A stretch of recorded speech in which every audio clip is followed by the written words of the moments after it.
My father threw my vintage suitcase out into the freezing Chicago rain, looked me dead in the eye, and told me to go live in the streets.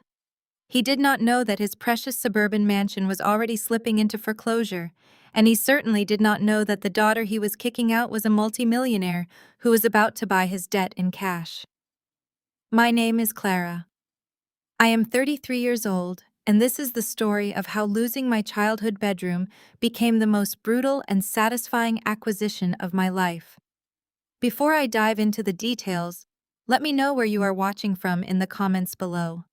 Hit like and subscribe if you have ever had to stand up to toxic family members who completely underestimated your worth.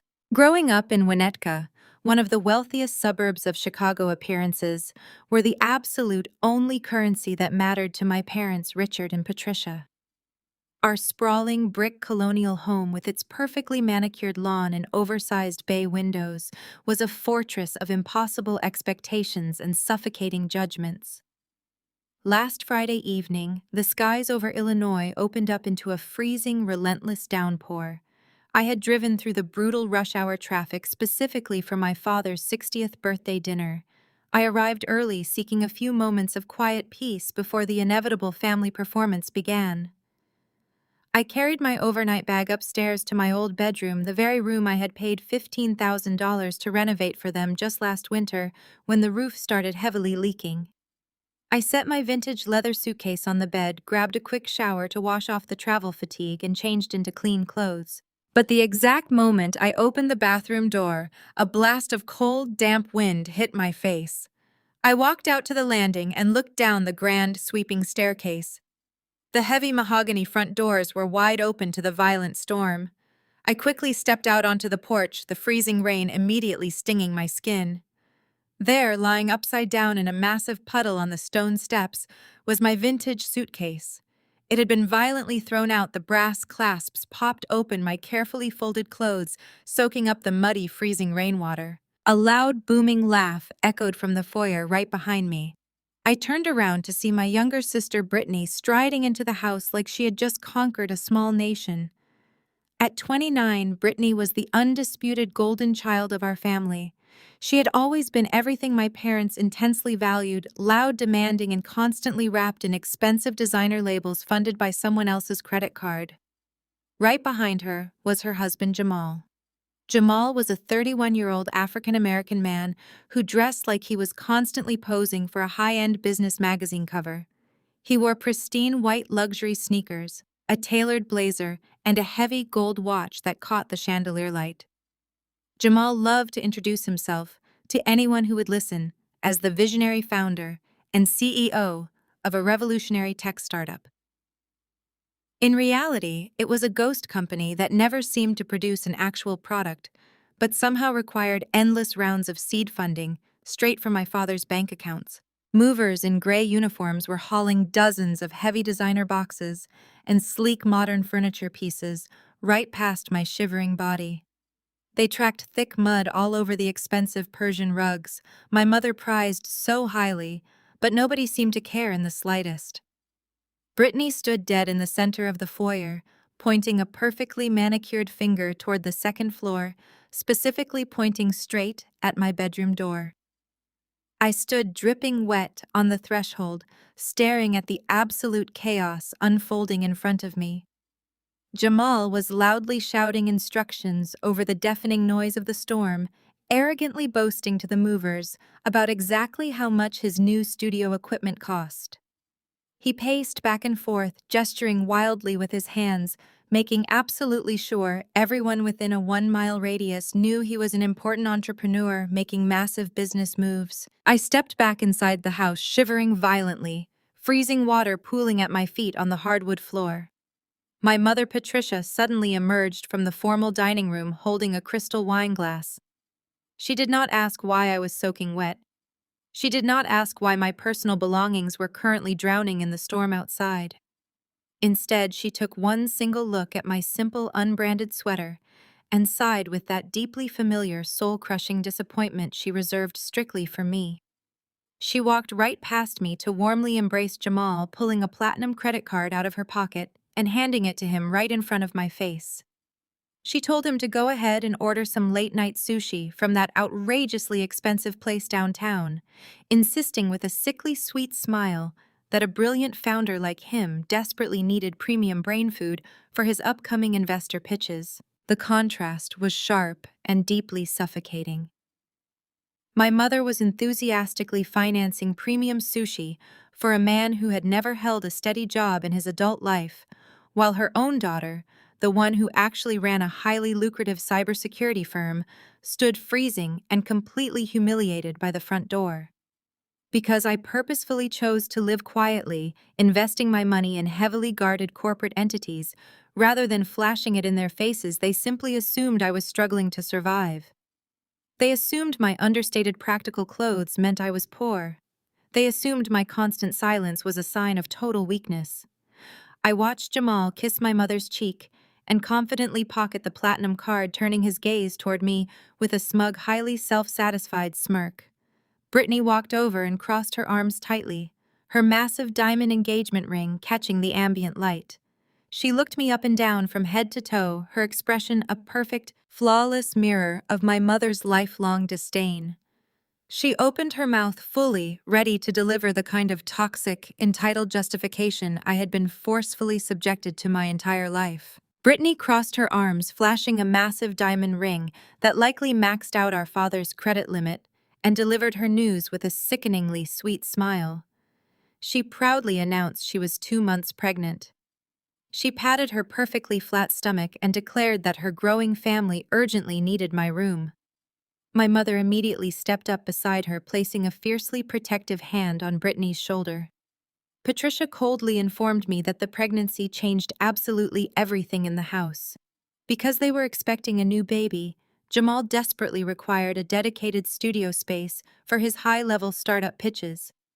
They had decided my childhood bedroom was the absolute perfect location for his non-existent business meetings. I stood frozen, freezing water dripping from my hair onto the expensive foyer rug, staring at the sheer audacity of the two women in front of me.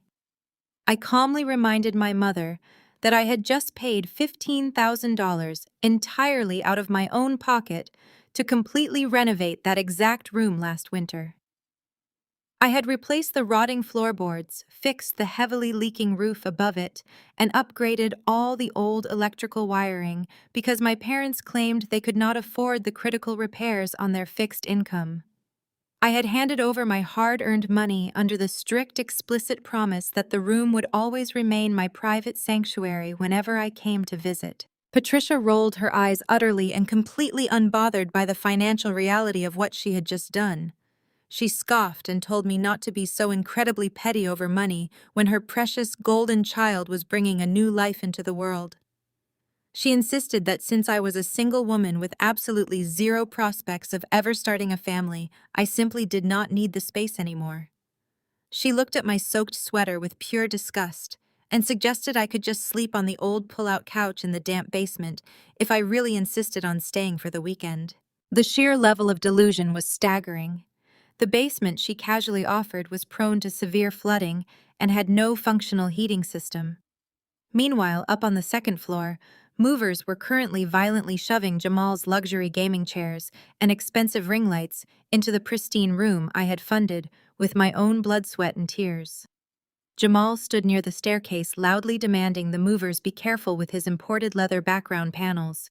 He kept throwing around empty tech buzzwords aggressively, talking about server architecture and seed capital, words I knew for a fact he did not even slightly understand. As a leading cybersecurity expert who literally built server networks for massive corporations, listening to Jamal pretend to be a tech founder was physically painful.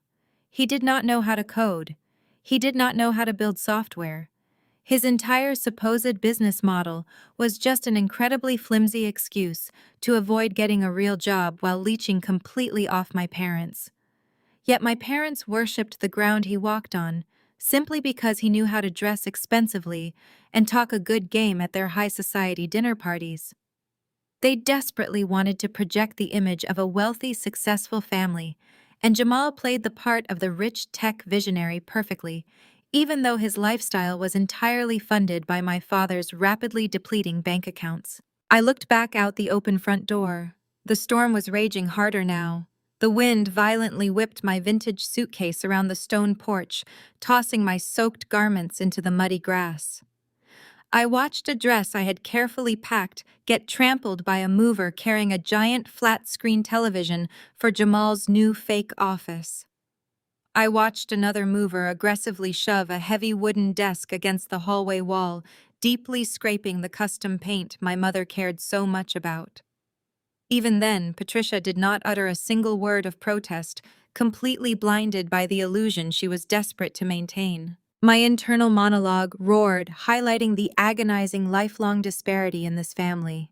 When Brittany wanted to study abroad in Paris during college, my parents took out a second mortgage to fund her luxury apartment near the Eiffel Tower. When Jamal decided he wanted to be a music producer 2 years ago, my father bought him $20,000 worth of audio equipment that currently sat gathering dust in the garage. But when I asked for a simple cosigner for my first tiny apartment at age 20, my father bluntly refused, claiming he needed to teach me strict financial independence. They forced me to work 80-hour weeks building my company from absolute scratch, in a windowless studio apartment surviving on cheap food and sheer willpower, while they financed a life of absolute luxury for the golden child and her con artist husband. And now, after I had silently bailed them out by paying $15,000 to fix their crumbling roof, they were literally tossing my belongings into the freezing rain to accommodate the very parasite draining them dry. My mother did not even have the basic human decency to warn me before I drove 2 hours through a violent winter storm. They just waited for me to arrive so they could physically throw me out and establish dominance. Patricia turned her attention back to Jamal, her voice shifting instantly from the cold, harsh tone she used with me to a warm, sickeningly sweet cadence. She asked him if he wanted anything specific from the sushi restaurant, reminding him to use the platinum card to get the premium sashimi platter. She actively catered to a man actively ruining her financial future, while her biological daughter stood shivering, watching her last safe space in that house be aggressively dismantled. Every single dollar I had quietly given them over the years had been utterly wasted. I did not scream. I did not throw a tantrum. I did not fall to my knees and beg for their love or understanding. The scared, desperate girl who used to crave their validation had died a long time ago, buried under years of relentless emotional neglect. In her place stood a woman who controlled a highly secure, multi-million-dollar tech empire. A woman who knew how to remain perfectly, completely silent while gathering catastrophic amounts of actionable intelligence. I looked at my mother. I looked at Brittany, who was now smirking at me, clearly waiting for me to break down and cry so she could play the victim. I looked at Jamal, who was grinning, holding the credit card that was slowly but surely pushing my family into absolute ruin. I took a deep breath, the freezing air filling my lungs, grounding me in the harsh reality of the present. I was ready for what had to come next. Richard marched down the stairs. He saw the open door, the rain blowing into the foyer, and my soaked figure. His face contorted in pure irritation. He demanded to know why I was ruining his expensive floors. An icy calm settled in my chest. I kept my voice level. I reminded him those floors would have rotted last winter if I had not paid $15,000 to fix the hole in the roof. I also reminded him that I paid their property taxes 8 months ago when he claimed the bank made an error with his escrow account. There was no error. He had simply run out of money trying to maintain a lifestyle he could not afford. I told him I had bailed them out under the strict agreement that my room would remain untouched. The exact moment the words left my mouth, the entire atmosphere in the foyer changed instantly. Jamal stopped talking about his startup. Brittany stopped admiring her ring. Patricia froze with the credit card in her hand. I had committed the ultimate sin. I had exposed the financial truth in front of the golden son-in-law. Richard's face turned a violent shade of crimson. His jaw clenched tightly. His fragile ego was deeply threatened, and his immediate defensive response was explosive rage. He took 3 heavy, aggressive steps toward me, his hands balled into tight, white-knuckled fists at his sides.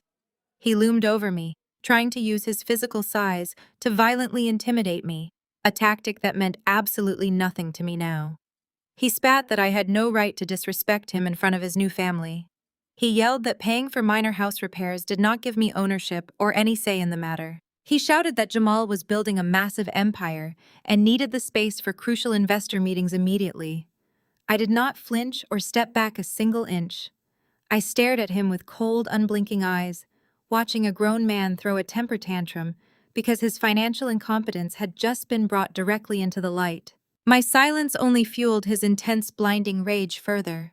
He could not stand that I was not cowering or apologizing for existing. Richard leaned in so terribly close I could feel the heat radiating off him. He pointed a shaking finger directly at my face and screamed at the top of his lungs, making the walls ring. "My name is on the deed. You are just a bitter single woman with no husband and no kids. Take your trash and go live in the streets." The words echoed sharply off the ceilings, wrapping around the silence. In the past, a statement like that would have completely shattered my entire world, sending me spiraling into depression, desperately trying to earn his fake love back. But today, it just sounded completely pathetic. It sounded exactly like the gasp of a man who had lost control of his reality. I did not scream back at him. I did not shed a single tear of sorrow. I did not beg him to remember that I was his own flesh and blood daughter. I simply looked past his red, furious face and took a mental snapshot of the entire room. Jamal had already lost interest in the argument and was actively trying on a pair of limited edition designer sneakers that my parents had undoubtedly paid for with my money. Patricia was wrapping her arms around Brittany, loudly comforting her, because the yelling was supposedly causing her too much stress and could harm the unborn baby. They were a perfect self-contained ecosystem of absolute toxicity and severe financial ruin. I pulled my phone from my pocket. My fingers did not tremble at all. I opened my ride-sharing app and calmly requested an Uber Black to take me safely back to downtown Chicago. The app confirmed a professional driver was 2 minutes away. I looked at Richard one last time. He was still breathing heavily, clearly expecting me to break down, clearly waiting for the emotional reaction that would validate his cruel authority. I gave him absolutely nothing. I turned on my heel, stepping right back out into the freezing storm. I walked down the wet stone steps, passing my ruined vintage suitcase lying in the mud. I did not even bother picking it up. The clothes inside were replaceable. Everything in that house was replaceable. The heavy mahogany doors slammed shut behind me with a loud, definitive thud, violently severing the final thread of obligation I had ever felt toward those people. The winter rain soaked my thin sweater, but I barely felt the cold. A sleek black SUV pulled up its headlights, cutting the downpour. The professional driver opened the door for me with practiced professionalism.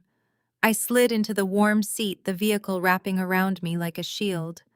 As the driver pulled away from the curb, I looked out the tinted window at the massive suburban mansion one last time.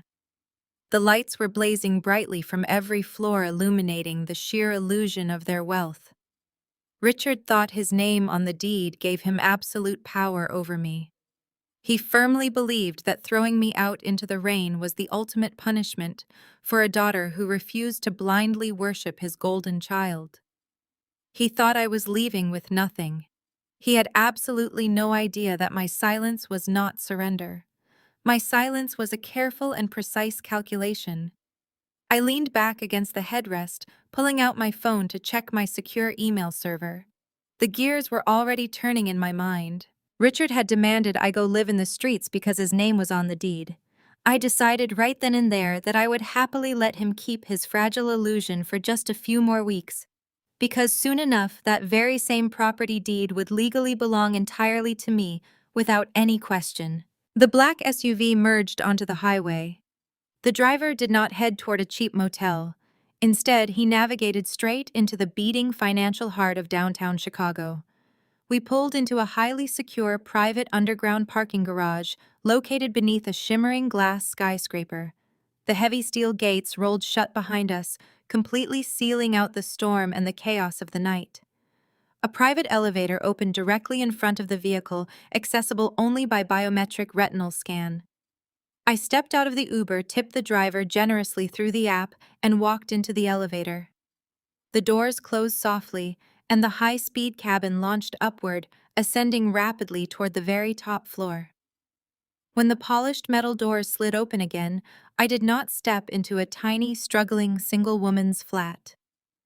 I walked directly into a massive, ultra-luxury penthouse that spanned the entire top floor of the building. Floor-to-ceiling windows offered a breathtaking, unobstructed 270-degree panoramic view of the glittering Chicago skyline and the dark, churning waters of Lake Michigan. My family firmly believed I was a failure because I did not flaunt designer labels or drive leased luxury cars that I could not afford.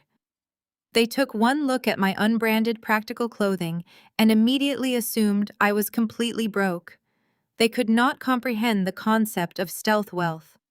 I did not need to wear heavily logoed sweaters to prove my worth to strangers. Because my name commanded immense power in boardrooms, they could never even dream of entering. I am an elite ethical hacker and the sole founder of a premier cybersecurity firm that protects the digital assets of international banks and massive healthcare networks. I built the company from the ground up, writing complex encryption algorithms in a dark room, until my software became the absolute gold standard for corporate data protection. My firm is currently valued at over $80 million, and I own exactly 100% of the equity. Every single day I handle digital transactions worth more than my father's entire neighborhood combined. Yet because I wore a simple cashmere sweater without a flashy Italian logo and drove a reliable electric sedan instead of an imported sports car, they treated me like a pathetic charity case. They were so intensely blinded by their desperate need to project wealth that they fundamentally failed to recognize actual immense power standing right in their own hallway. I walked past my grand minimalist living room and entered my private home office. This was my true sanctuary. The room was dark, illuminated only by the soft blue glow of 6 massive custom-built monitors curving around a sleek black command desk. High-end servers hummed quietly in a climate-controlled glass enclosure built into the far wall. This was the nerve center of my entire operation. I took off my damp sweater, throwing it casually onto a custom leather sofa, and sat down in my ergonomic chair. The leather was soft and perfectly molded to my back, a stark contrast to the hard, cold reality of the front porch I had just been violently thrown off. I tapped a single key, and the entire workstation roared to life. Streams of encrypted data, global threat maps, and complex financial algorithms instantly filled the screens. I was completely surrounded by information by absolute control. Here in this room, I was untouchable. There was no screaming father demanding submission. There was no highly toxic mother belittling my existence. There was only pure logical data and the immense capital it generated. I leaned back and let the silence of the penthouse wash over me, finally allowing my mind to fully process the sheer absurdity of the evening. I thought about Jamal standing in the foyer wearing pristine limited edition sneakers he absolutely did not buy, bragging about a seed funding round for a tech company that did not exist.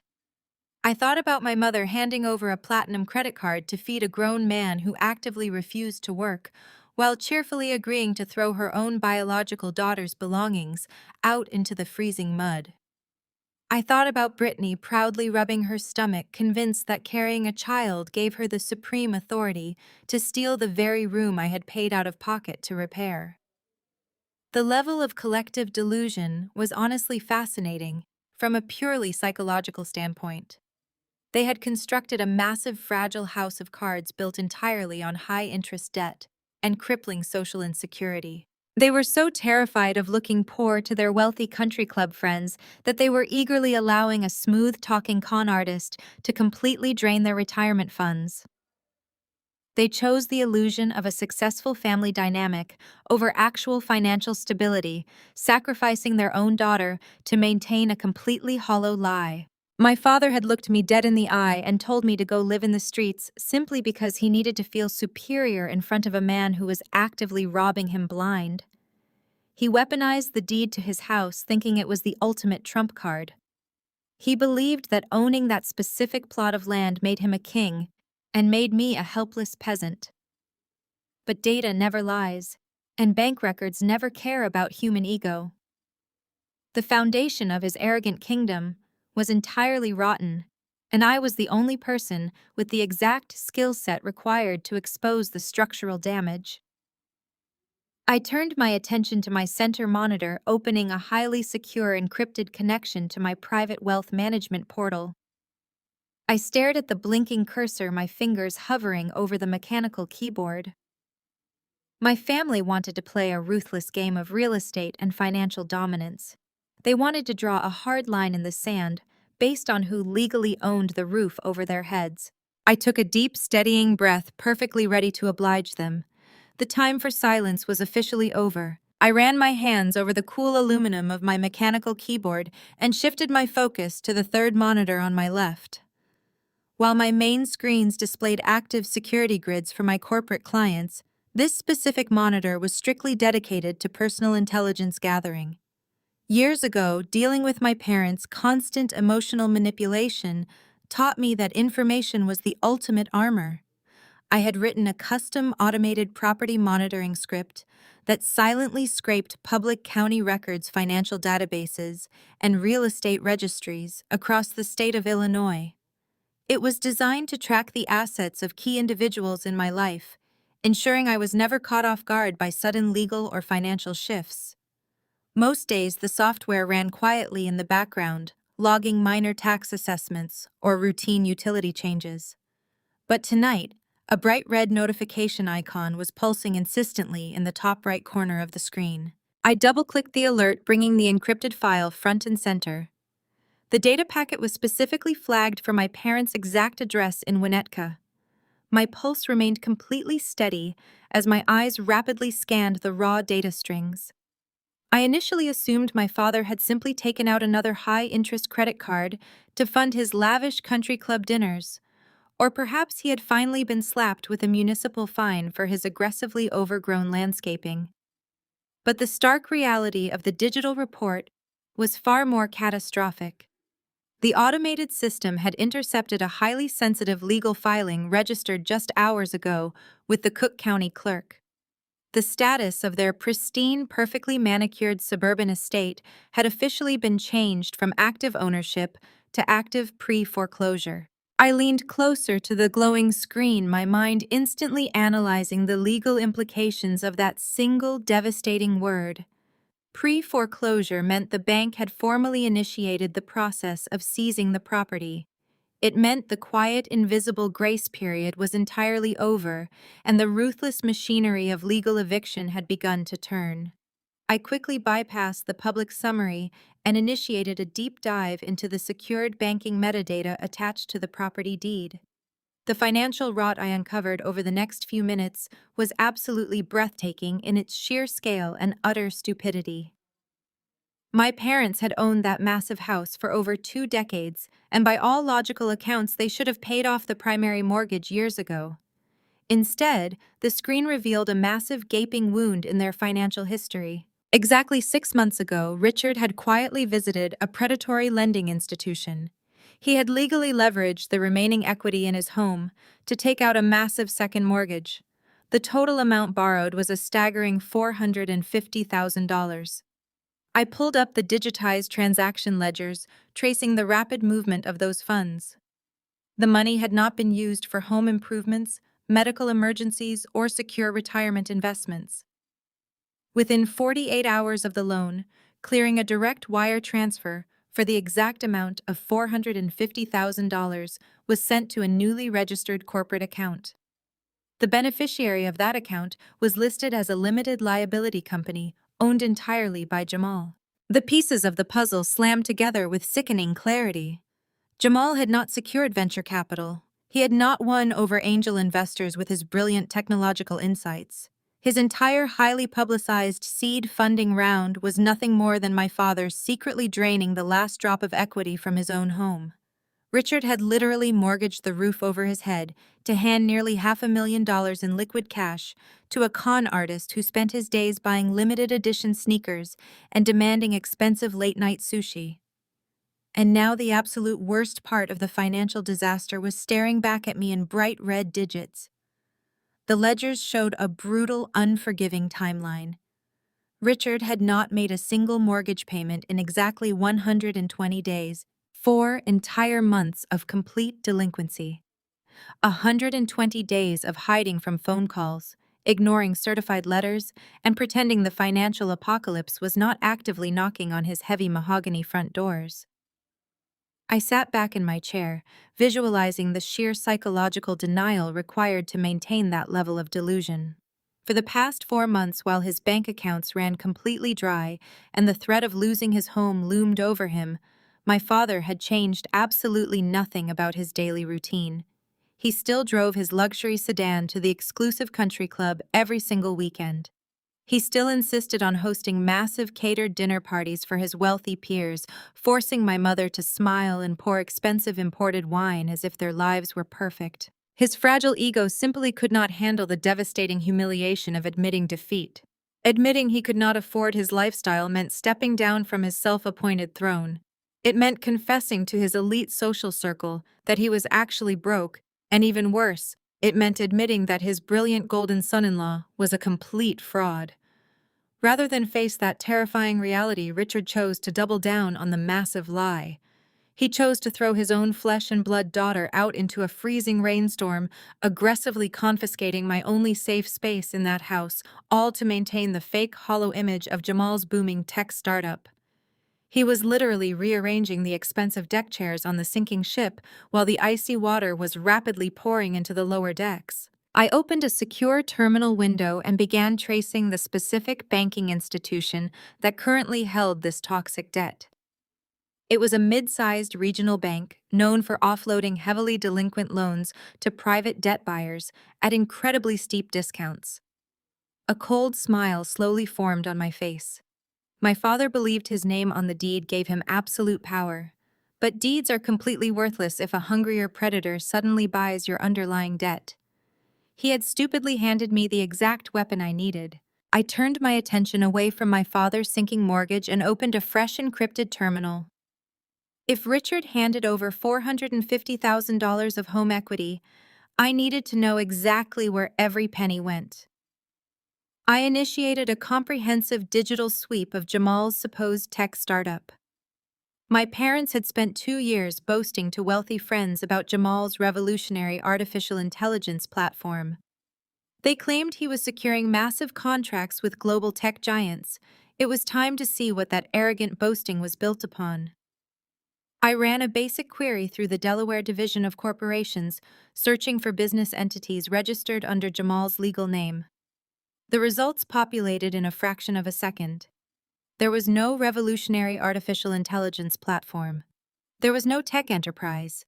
There was only a flimsy, limited liability company registered under the generic name Vertex Global Solutions. I pulled up the official incorporation documents. The entire company was a ghost town. Vertex Global Solutions had 0 registered employees, 0 filed patents, and 0 physical office space. The corporate address did not point to a sleek technology park or a bustling downtown skyscraper. My satellite mapping software traced the address to a cheap strip mall post office box behind a discount grocery store on the south side of Chicago. It was a classic shell company completely devoid of actual business operations, hastily set up for the singular purpose of receiving undocumented cash. Jamal was not a CEO.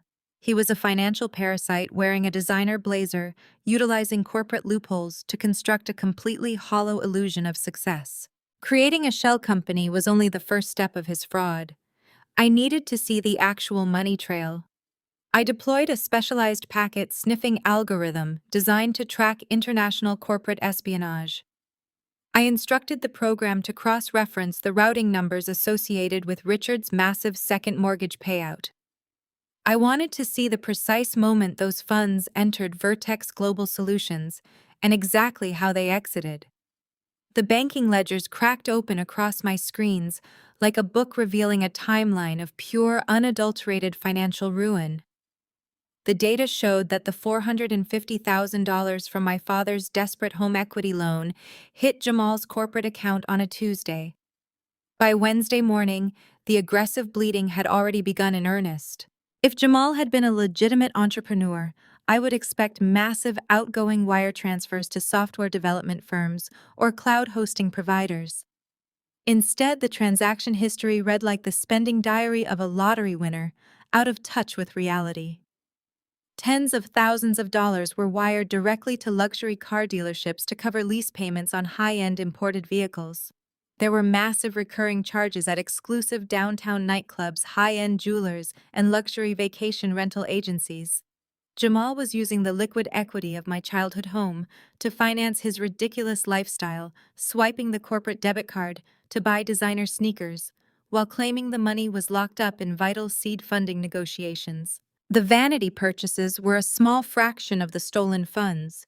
The absolute core of Jamal's fraud lay hidden in the international wire transfers.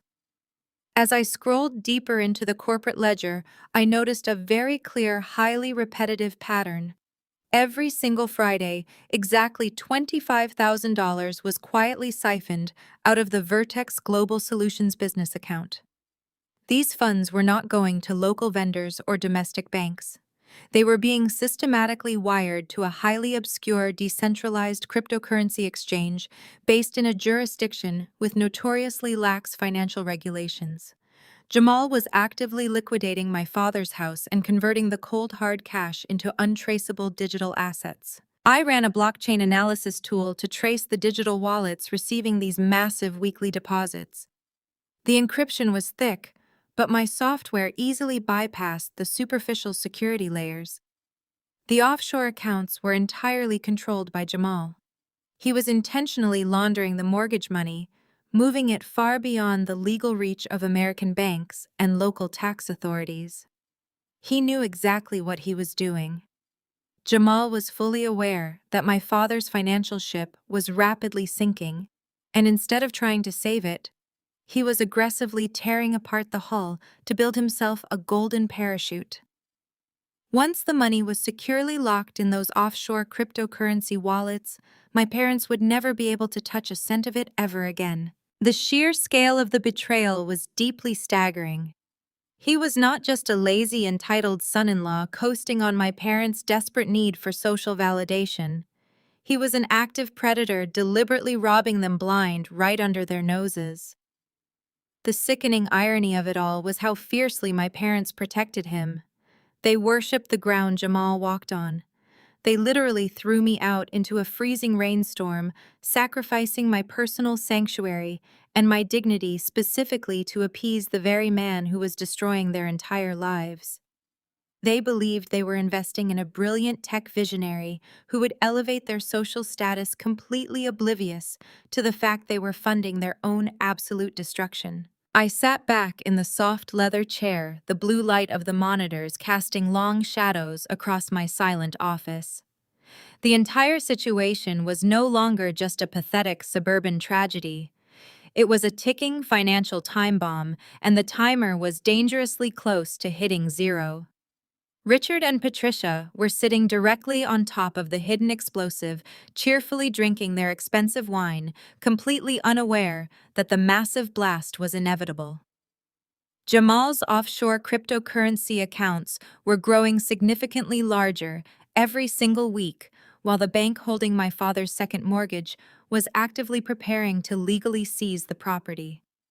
The brutal collision between their fake reality and the actual devastating consequences was now completely unavoidable. I did not need to warn them at all.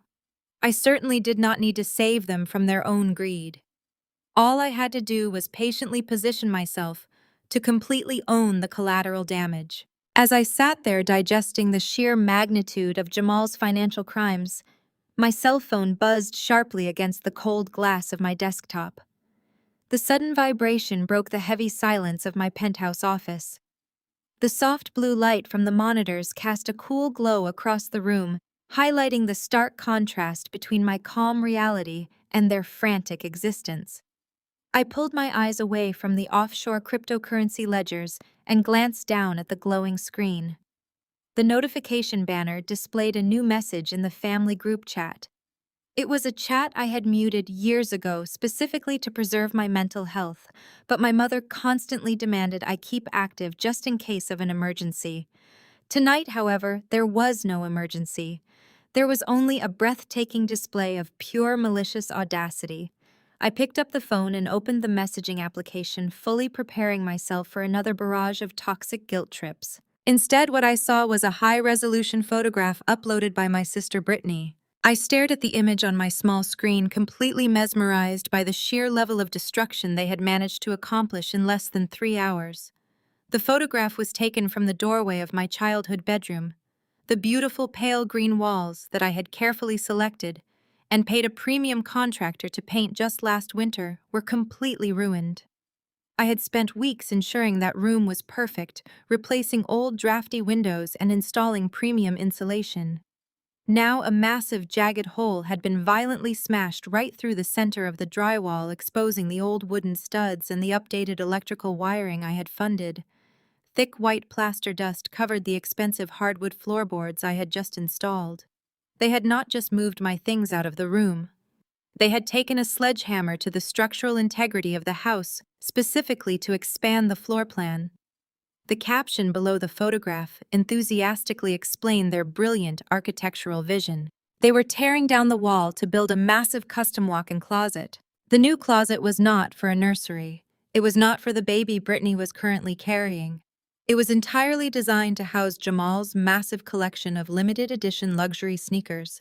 In the background of the photograph, I could see Jamal standing, amidst the rubble of my sanctuary, holding a perfectly pristine white and gold shoe.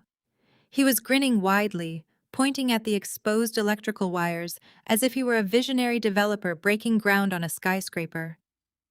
He had literally destroyed the walls of my father's house to display footwear he had purchased using stolen funds derived from my father's secret second mortgage.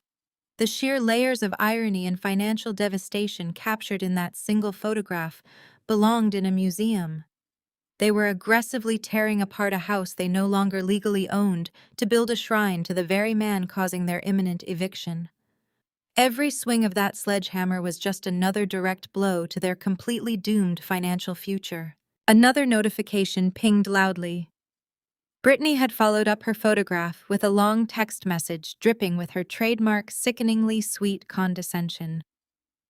She typed that she wanted to personally thank me for moving out so incredibly fast tonight. She claimed seeing the empty space really inspired Jamal to finalize his aggressive expansion plans. Then she delivered the ultimate punchline of her deeply delusional reality. She typed that she knew things were probably very tight for me financially right now, especially since I was totally alone with no husband. She magnanimously offered that if I desperately needed a small personal loan to secure a cheap apartment, I should just swallow my pride and ask Jamal for help.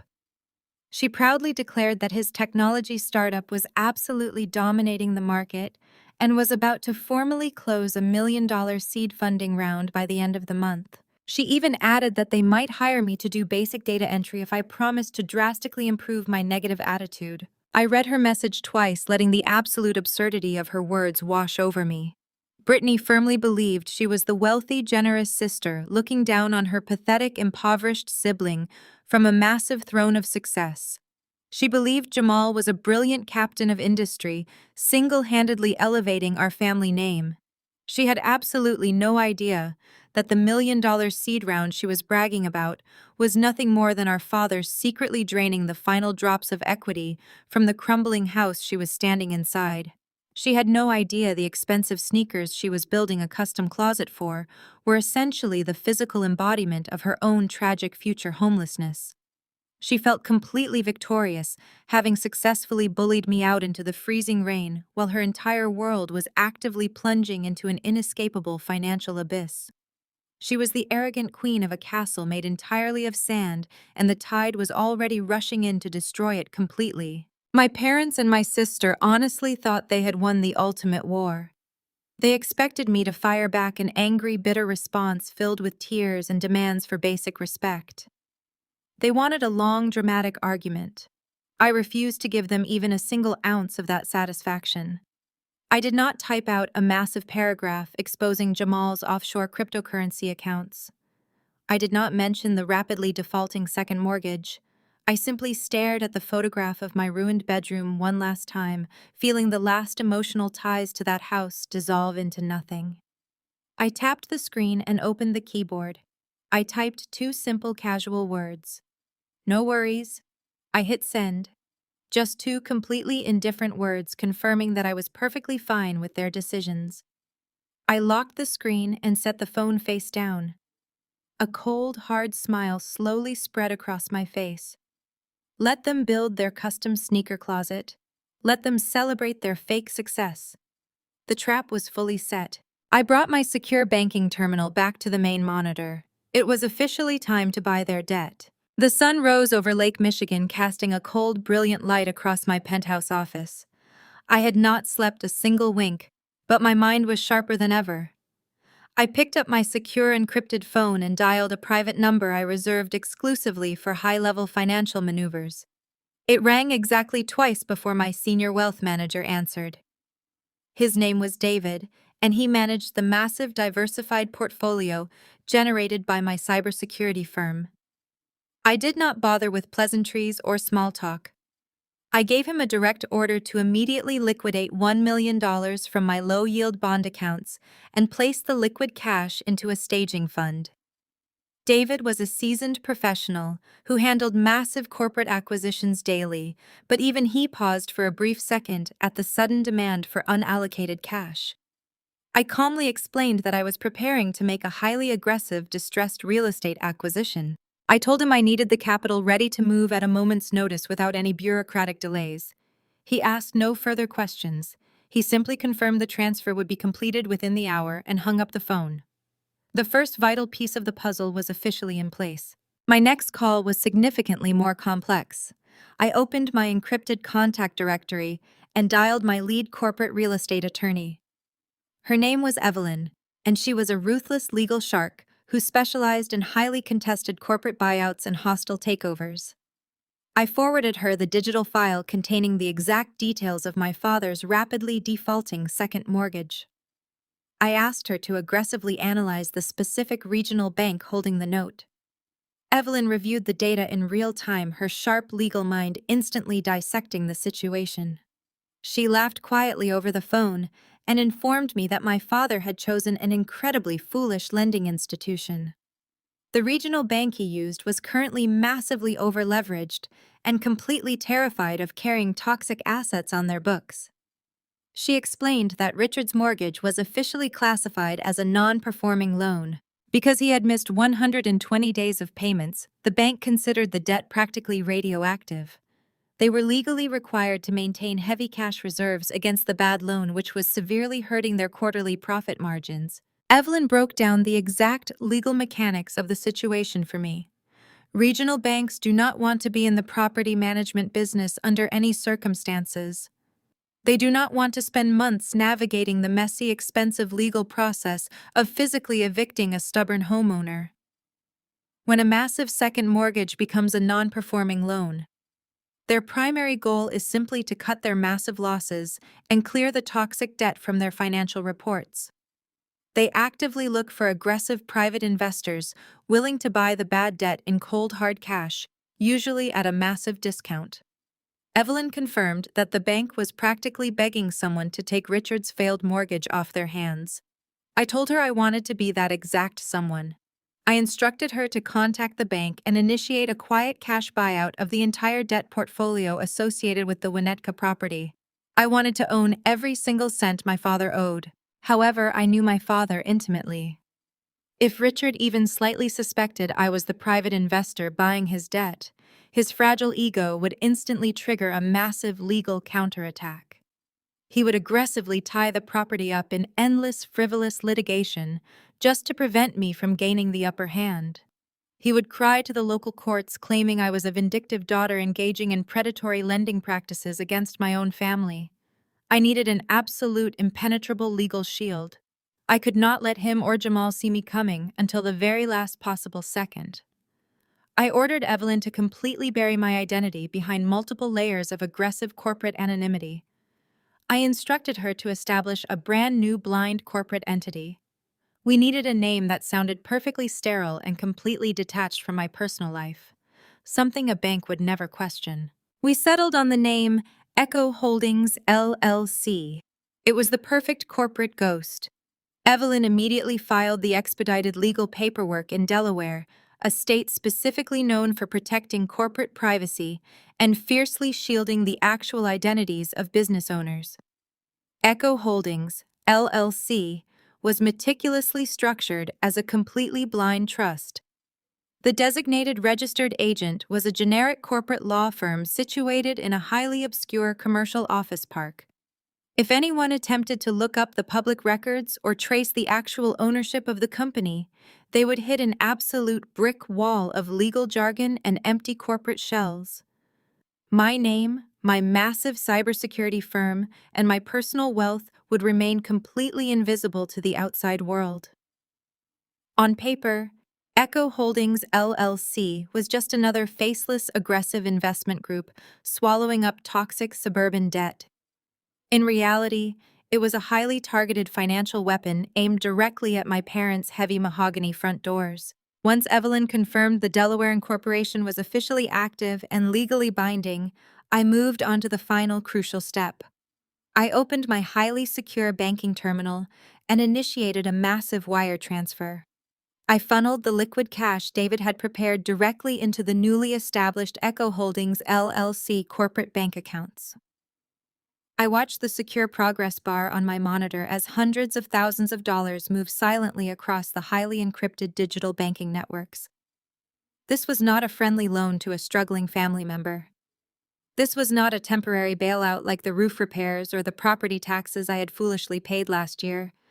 This was a hostile financial takeover of my own childhood home. The massive sum of money officially cleared the final security checks, landing safely inside the impenetrable digital vault of Echo Holdings. I leaned back in my heavy leather chair, staring at the final confirmation screen glowing brightly in the dark room. The corporate entity was fully funded and legally armed for absolute destruction. My father had confidently screamed that his name was on the deed, demanding I go live in the streets like a worthless beggar. But a property deed is absolutely nothing more than a hollow, worthless piece of paper when a blind corporate entity completely owns the massive underlying debt. Evelyn sent a final encrypted message confirming she was formally approaching the regional bank right now on behalf of Echo Holdings to aggressively purchase the non-performing loan. The bank executives would be absolutely thrilled to quietly sell the toxic asset to a faceless cash buyer without asking any difficult questions. Richard and Jamal were currently busy smashing down my bedroom walls to build a ridiculous luxury closet, completely unaware that the ground beneath their feet no longer belonged to them. The ultimate legal strategy was flawlessly executed. The paperwork was filed, the cash was successfully moved, and the final devastating trap was officially set in motion. Less than 24 hours after Echo Holdings LLC was fully funded, Evelyn initiated contact with the chief lending officer at the regional bank. She did not call a low-level customer service representative or bother with standard bureaucratic channels. She went straight to the top of the executive food chain, where the massive financial panic regarding failing real estate portfolios was currently residing. The bank was bleeding crucial capital specifically because of toxic loans, exactly like the one my father held. Evelyn presented a completely straightforward, highly aggressive offer. Echo Holdings was willing to purchase Richard Williams' entire defaulted second mortgage portfolio in a single lump sum cash transaction. The only condition was absolute speed and total corporate discretion. The chief lending officer practically tripped over himself to accept the aggressive terms. He did not care who was behind the blind trust making the offer. He only cared that a massive financial headache was miraculously disappearing from his quarterly risk assessment reports right before a major board meeting. The speed of the corporate financial transaction was a true testament to the sheer undeniable power of liquid cash. In the traditional banking world, foreclosing on a massive suburban estate is a deeply agonizing and wildly expensive process. It takes many months of messy legal filings, public notices, and expensive court battles just to eventually evict a highly stubborn homeowner. The bank executives were absolutely thrilled to bypass that entire legal nightmare. They eagerly drew up the debt assignment paperwork, transferring every single legal right associated with the $450,000 mortgage directly to my faceless company. They agreed to sell the toxic debt at a slight discount, just to finalize the deal before the end of the business week. Within 48 hours, the massive digital wire transfer cleared the Federal Reserve Clearinghouse without a single issue. The funds left my secure accounts and landed squarely in the bank's corporate treasury, officially closing the massive deal. The moment the cash officially settled, Evelyn forwarded me the finalized digital contracts. I opened the encrypted files on my primary office monitor, staring intently at the dense legal jargon. The paperwork was flawlessly executed. The regional banking institution had formally relinquished all claims to the Winnetka property. They had stamped the official transfer documents and legally assigned the original promissory note directly to Echo Holdings, LLC. I took my time reading every single line of that promissory note. It contained standard but highly aggressive acceleration clauses. These specific legal clauses dictated that because the borrower had defaulted on the required monthly payments, the entire principal balance of $450,000 was now due immediately in full. There were no more flexible installment plans available. There was no more negotiating room. The massive debt also included heavy penalty fees and exorbitant default interest rates that were aggressively compounding daily. My company was now officially registered with the county clerk's office as the sole, absolute lien holder of the estate. The heavy mahogany doors, the perfectly manicured lawn, the expensive custom flooring, and the structural framing my family was currently violently destroying to build a sneaker closet, all of it was now legally bound to my corporate entity. My father thought he confidently owned a castle, but he was actually just living inside a massive trap that I now securely held the only key to. The psychological shift of that sudden realization was profoundly intoxicating. I was no longer the discarded daughter freezing in the winter rain on the front porch. Legally speaking, I was now my parents' actual bank. I held the absolute unquestionable right to demand immediate repayment of the entire loan. And because Richard was already entirely 120 days delinquent, I possessed the immediate unmitigated power to initiate the final devastating foreclosure process without a single day of grace period. If I gave the order, Evelyn could legally petition the county sheriff to drag them out of the house by the end of the month. I had successfully weaponized their own massive financial stupidity and turned it into an inescapable legal vice. While I sat in my quiet penthouse office holding the literal deed to their entire future, my family remained completely oblivious to the danger surrounding them. Through my property monitoring software, I could see that Richard had not even bothered to log into his banking portal to check the status of his failing loan. He was entirely too busy playing the role of the wealthy, undisputed patriarch. He was likely sitting in his leather armchair drinking imported scotch and bragging loudly to his wealthy friends about his brilliant son-in-law. Patricia was undoubtedly planning her next expensive country club luncheon, completely unaware that the very ground she walked on had been legally sold right out from under her designer heels. They firmly believed that completely ignoring the massive financial problem would magically make it disappear. They arrogantly thought the bank would just endlessly delay the inevitable eviction because they lived in a prestigious, wealthy zip code. Meanwhile, my digital tracking algorithms showed that Jamal was still actively accelerating his massive financial fraud. Just that morning, he had initiated another massive wire transfer from his fake corporate account straight into his offshore cryptocurrency wallet. He was aggressively draining the final remaining thousands from the loan money my father had so foolishly handed him. He thought he was a brilliant criminal mastermind playing a completely victimless game. He firmly believed he would safely cash out and eventually leave my parents to deal with the messy suburban fallout alone. He had absolutely no idea that the silent private investor who just purchased the exact debt he was currently laundering was the very same woman he had mockingly helped throw out into the winter storm. A lesser person might have immediately pulled the trigger. They might have called the county sheriff that very afternoon and demanded an emergency eviction just to revel in the sudden chaos. But I am an elite cybersecurity architect. I build complex digital systems and I know exactly how to time a catastrophic network failure for maximum psychological impact. Evicting them quietly on a random Tuesday morning would certainly be satisfying, but it would severely lack the profound poetic justice they so deeply deserved. My family obsessively valued public perception above basic human decency. Therefore, their ultimate downfall needed an audience. I picked up my phone and sent Evelyn a short encrypted message instructing her to prepare the final notice of default, but specifically ordering her not to file it with the county just yet. I wanted to let them enjoy their fake reality for just a little bit longer before I systematically demolished their entire foundation. Exactly 3 weeks passed in absolute dead silence. I did not reach out to my parents, and they certainly did not reach out to me. From my high-tech office, I watched the digital monitors track the final desperate gasps of their financial stability. Jamal continued his weekly ritual of siphoning precisely $25,000 into his untraceable offshore cryptocurrency wallets. His fake corporate account was rapidly approaching zero. Meanwhile, the regional bank fully updated their county records, formally recognizing Echo Holdings as the supreme legal owner of the Winnetka property debt. I held the loaded gun, but I patiently kept my finger resting firmly outside the trigger guard. I was waiting for the perfect moment to strike.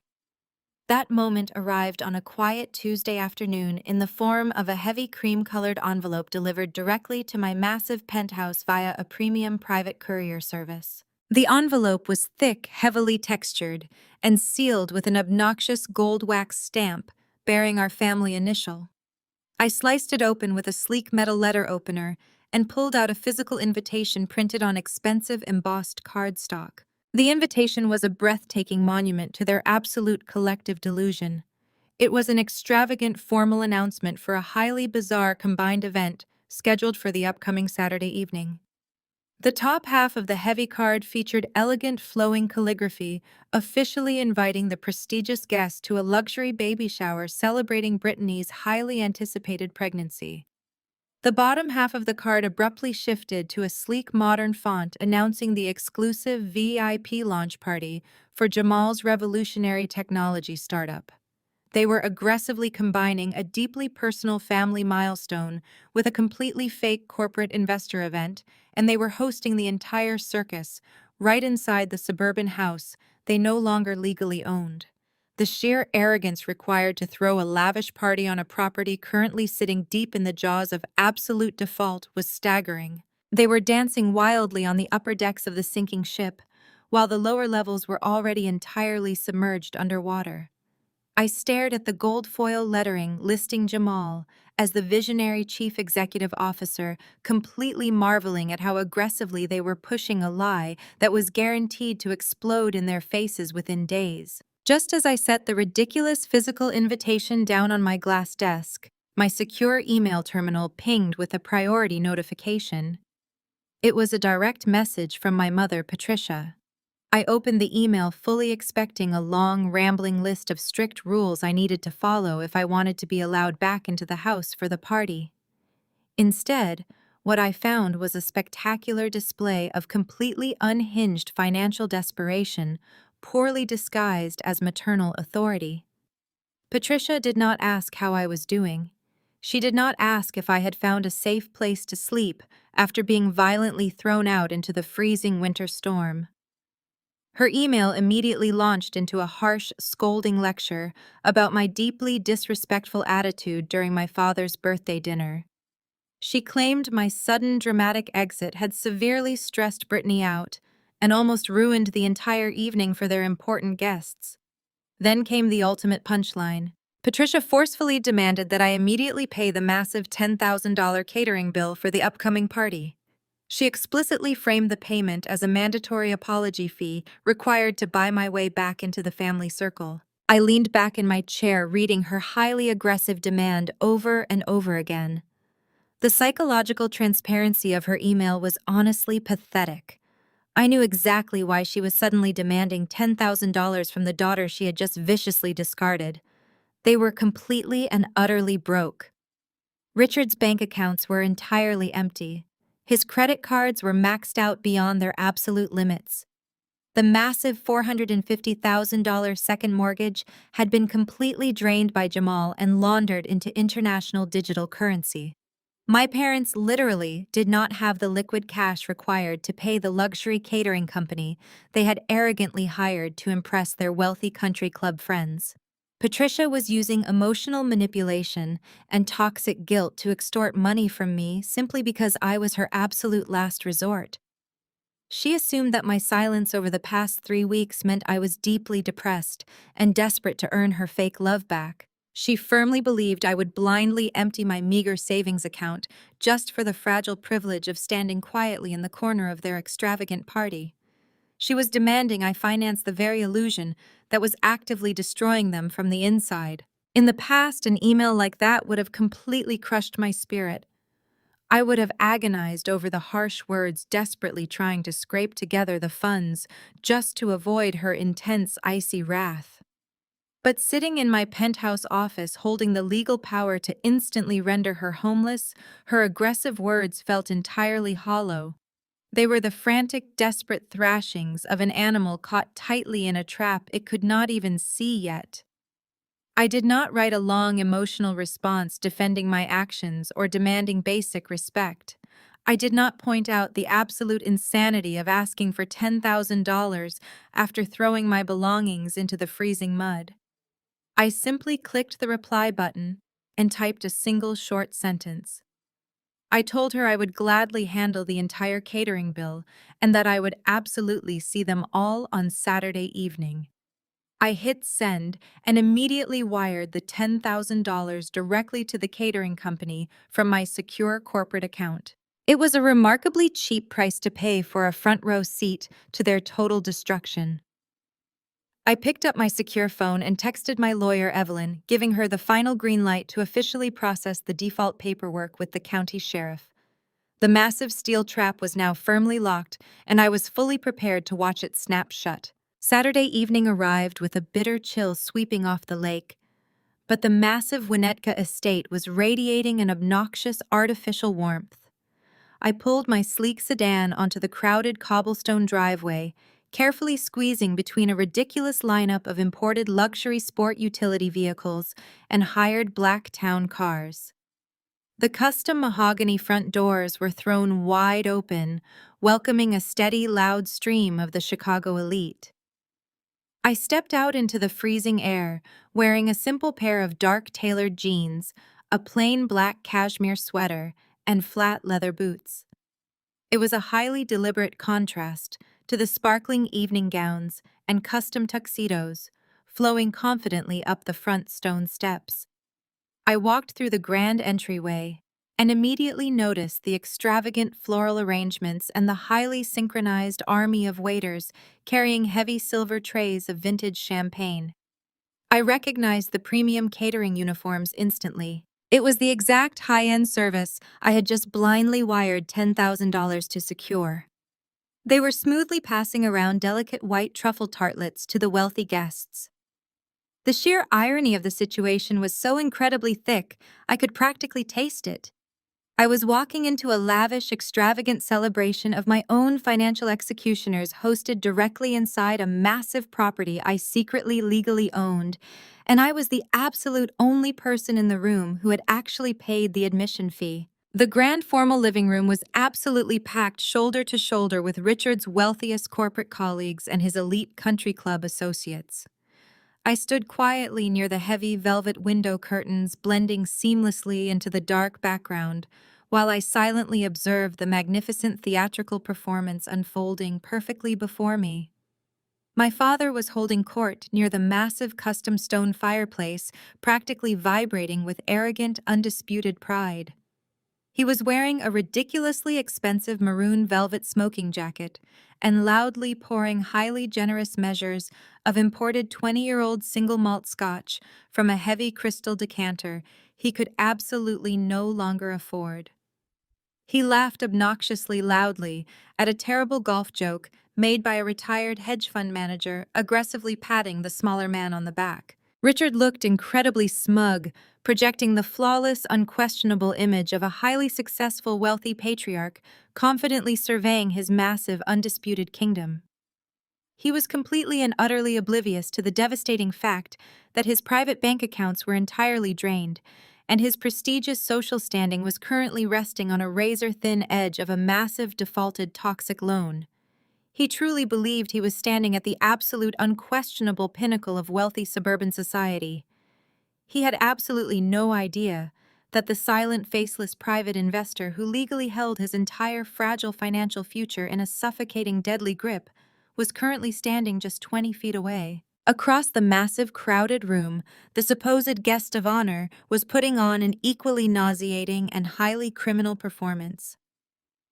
Jamal stood confidently beneath the imported Austrian crystal chandelier, wearing a sharp custom Italian designer suit that was undoubtedly purchased with my father's stolen home equity. He was tightly surrounded by a captive circle of Richard's oldest and wealthiest friends, mostly elderly retired men who barely understood how to operate their basic smartphones, let alone properly evaluate complex modern technology startups. Jamal was aggressively and smoothly pitching his completely non-existent software company using a rapid-fire barrage of highly technical, empty corporate buzzwords.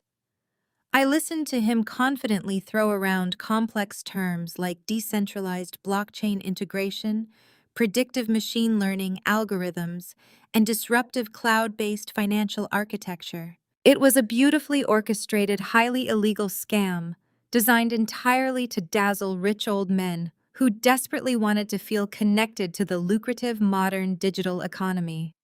Jamal grinned charmingly as he confidently handed out sleek metallic embossed business cards, inviting these wealthy gullible fools to personally participate in his highly exclusive $1 million seed funding round. I watched him smoothly collect enthusiastic verbal commitments for massive financial investments, knowing with absolute concrete certainty that his so-called revolutionary software was nothing more than a poorly constructed fake landing page in a hidden, untraceable network of offshore cryptocurrency wallets. I was silently calculating exactly how many severe federal wire fraud charges Jamal was actively accumulating in a single evening when a sharp, manicured hand clamped violently tightly onto my upper arm. I turned quickly and found my mother glaring fiercely at me with a look of pure, unadulterated, cold disgust.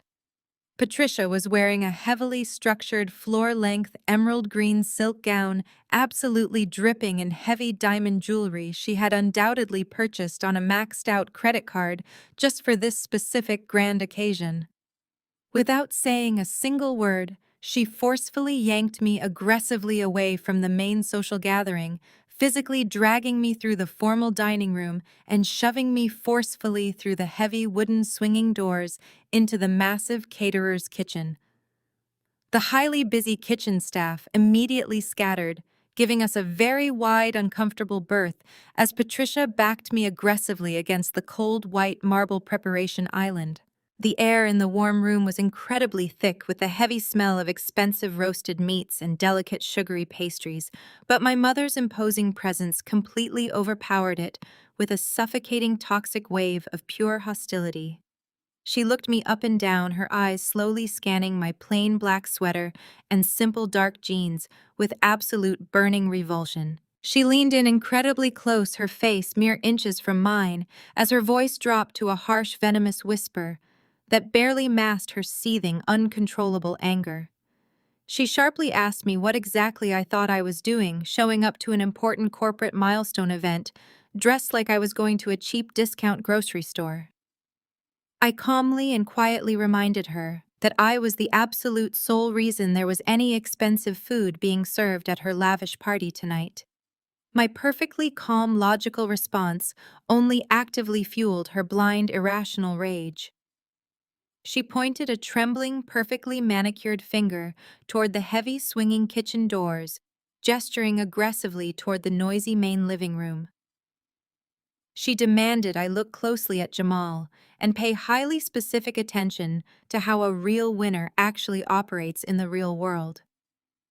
She practically spit the vicious words directly at my face as she forcefully sneered that he was a brilliant young visionary building a massive financial empire. She leaned in even closer, her cold eyes flashing with cruel, triumphant, absolute malice.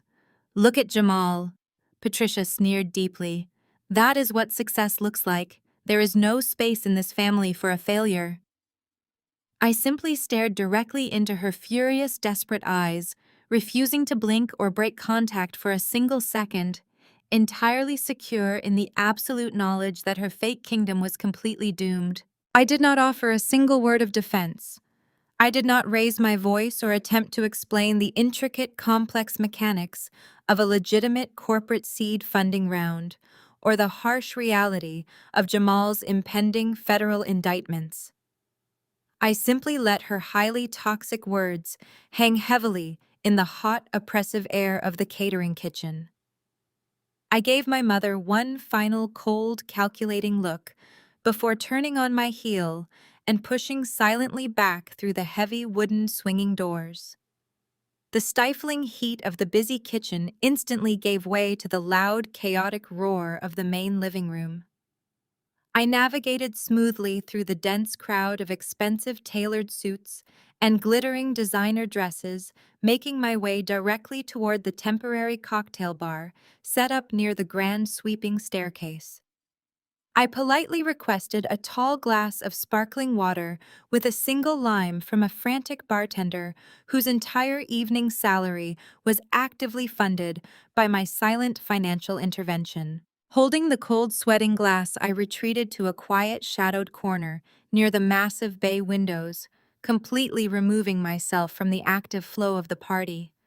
I became a silent, invisible observer at my own family's lavish financial funeral. From my isolated vantage point, the entire extravagant gathering morphed into a grotesque, theatrical display of magnificent fake wealth. It was a perfectly choreographed dance of absolute, desperate delusion. I watched Patricia float aggressively through the crowded room, commanding the attention of the wealthiest country club wives. She loudly bragged about Brittany's custom designer nursery and Jamal's imaginary software empire, waving her newly purchased heavy diamond bracelet under the bright crystal lighting for maximum visibility. Every single smile she flashed and every boastful word she uttered was entirely financed by a massive mountain of toxic defaulted debt she chose to completely ignore. Across the room, Brittany was holding court on a velvet antique sofa, graciously accepting expensive wrapped baby gifts from elderly wealthy relatives. She was completely intoxicated by the center of attention, blissfully unaware that the very roof sheltering her unborn child was legally scheduled for a highly aggressive, hostile corporate takeover. And then there was Jamal. He was still aggressively working the room, expertly separating gullible retired executives from their secure retirement funds with nothing more than a bright, confident smile and a handful of meaningless technical jargon. He was a ruthless parasite feeding openly on the extreme arrogance and blind ignorance of my parents. The sheer massive scale of their collective denial was absolutely fascinating to witness. They had actively constructed an impenetrable fortress of lies to protect their fragile, desperate egos. I took a slow, deliberate sip of my sparkling water, feeling the cold carbonation wash down my throat as I watched my father detach himself from a tight group of local conservative politicians. Richard was heavily flushed, his face a deep, unhealthy shade of crimson from the massive amounts of premium imported scotch he had been rapidly consuming all evening. He was loudly recounting a highly exaggerated story about his past corporate conquests, laughing aggressively and loudly at his own punchline. As he turned away from the wealthy group, he began walking unsteadily in my general direction. His balance was severely compromised, and he carelessly bumped his shoulder roughly against a heavy white marble column. A significant splash of dark amber liquid violently sloshed over the rim of his heavy-bottomed crystal glass, landing directly onto the pristine hardwood flooring. He paused briefly, staring down at the sticky puddle of expensive alcohol seeping rapidly into the imported wood grain. He looked up and his heavily bloodshot eyes suddenly locked directly onto mine. The jovial fake smile he had been expertly presenting to the wealthy crowd instantly vanished, melting away to reveal the raw, bitter hostility he always reserved exclusively for me. He closed the remaining distance between us, stepping aggressively into my personal space. The heavy, sour smell of cheap cigars and expensive liquor radiated strongly from his velvet smoking jacket. He leaned in incredibly close, his voice dropping to a harsh, guttural whisper, explicitly designed to evade the ears of his important guests. "Don't ruin this for us," he hissed fiercely, gripping his crystal glass so tightly, his thick knuckles turned completely white. "I told you before, and I will absolutely tell you again. If you cannot fit in and support this family, you can go live in the streets." The repetition of that specific cruel phrase was not a random drunken mistake. It was a highly calculated weapon. In the intricate toxic dynamic of our family, his intentional repetition was a deliberate psychological tool designed specifically to emphasize my past pain and force me back into a state of absolute submission. He actively weaponized that terrifying memory of the freezing winter rain and the locked mahogany doors, hoping to completely paralyze me with the overwhelming fear of permanent abandonment. He wanted to drive the cold blade of that specific emotional trauma as deep into my mind as physically possible. He used the sharp repetition to remind me of my exact place in his strict hierarchy. But the psychological weapon completely and utterly misfired. The harsh, heavy words that had utterly shattered my entire world just 3 weeks ago now sounded incredibly weak, hollow, and entirely pathetic. The repetition did not emphasize my pain, it actively emphasized my absolute, undeniable power. I looked down at his expensive imported Italian leather shoes, standing squarely on the damp puddle of spilled scotch. I looked at the beautiful polished hardwood floorboards stretching out beneath his unsteady feet. My father firmly believed he was standing confidently on his own sovereign territory, dictating the harsh, brutal rules of his massive, undisputed kingdom. He believed his cruel, repetitive threats still possessed the ultimate authority to break my spirit. He had absolutely no idea that the official signed property deed to the exact floorboards he was currently aggressively standing on was resting safely and securely inside the highly encrypted, impenetrable digital vault of Echo Holdings LLC.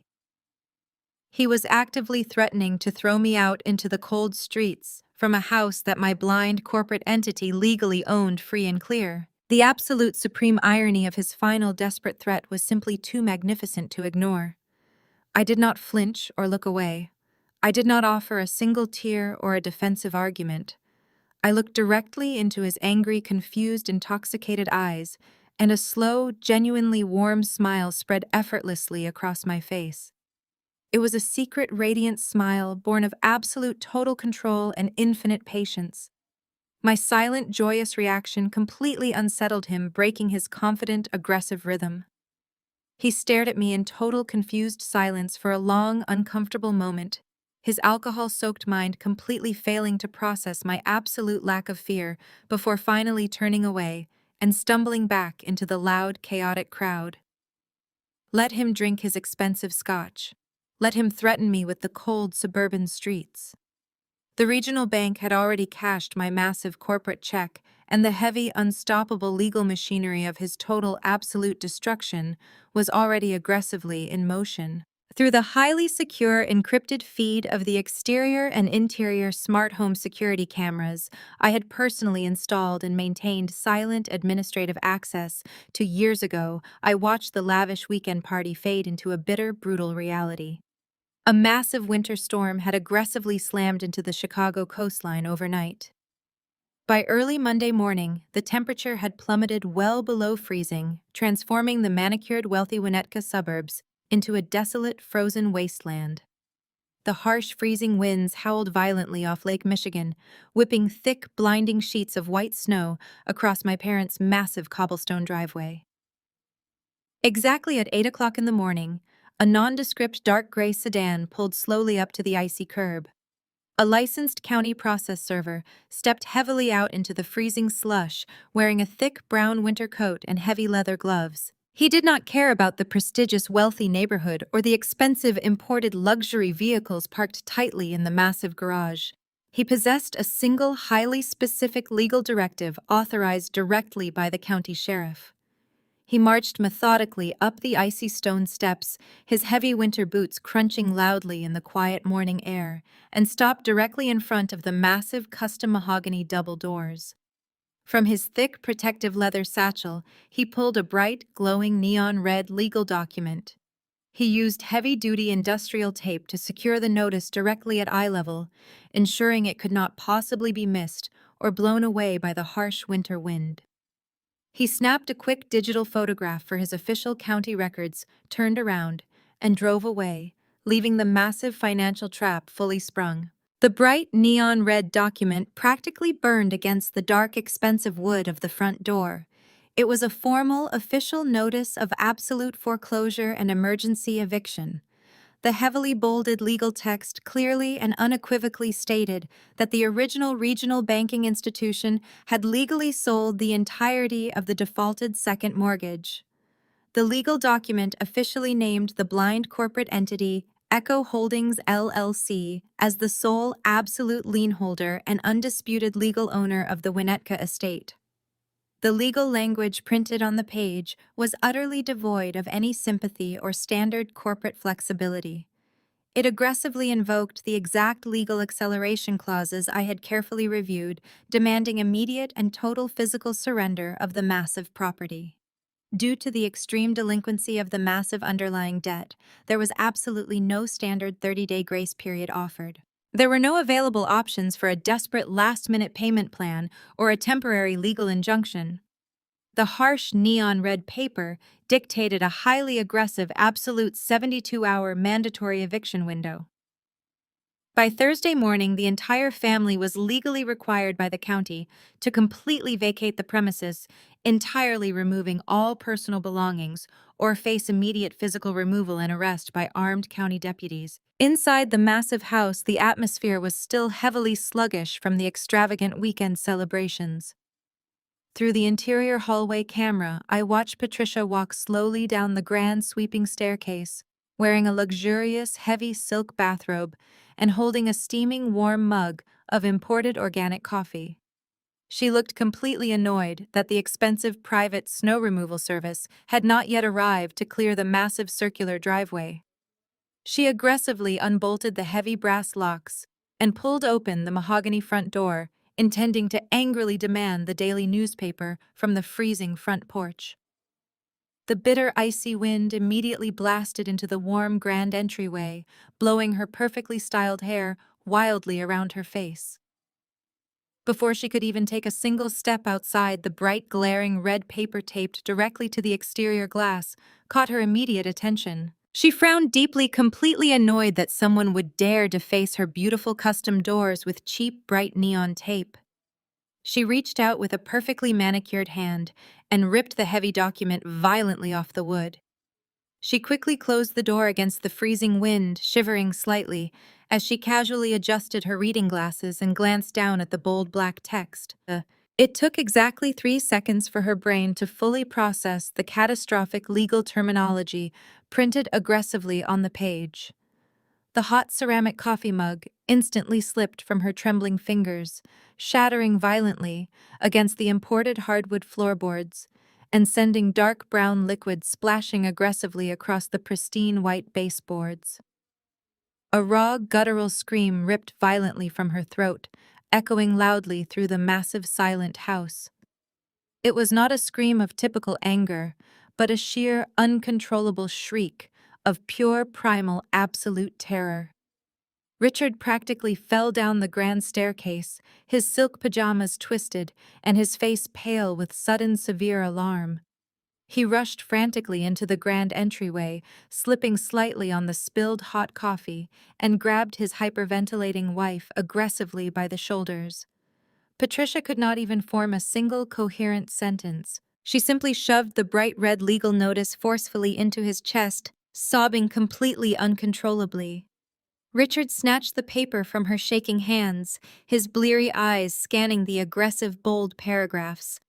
All the fake wealthy arrogance he had proudly displayed at the party just 2 nights prior instantly evaporated into thin air, leaving behind nothing but a terrified, hollow, empty old man.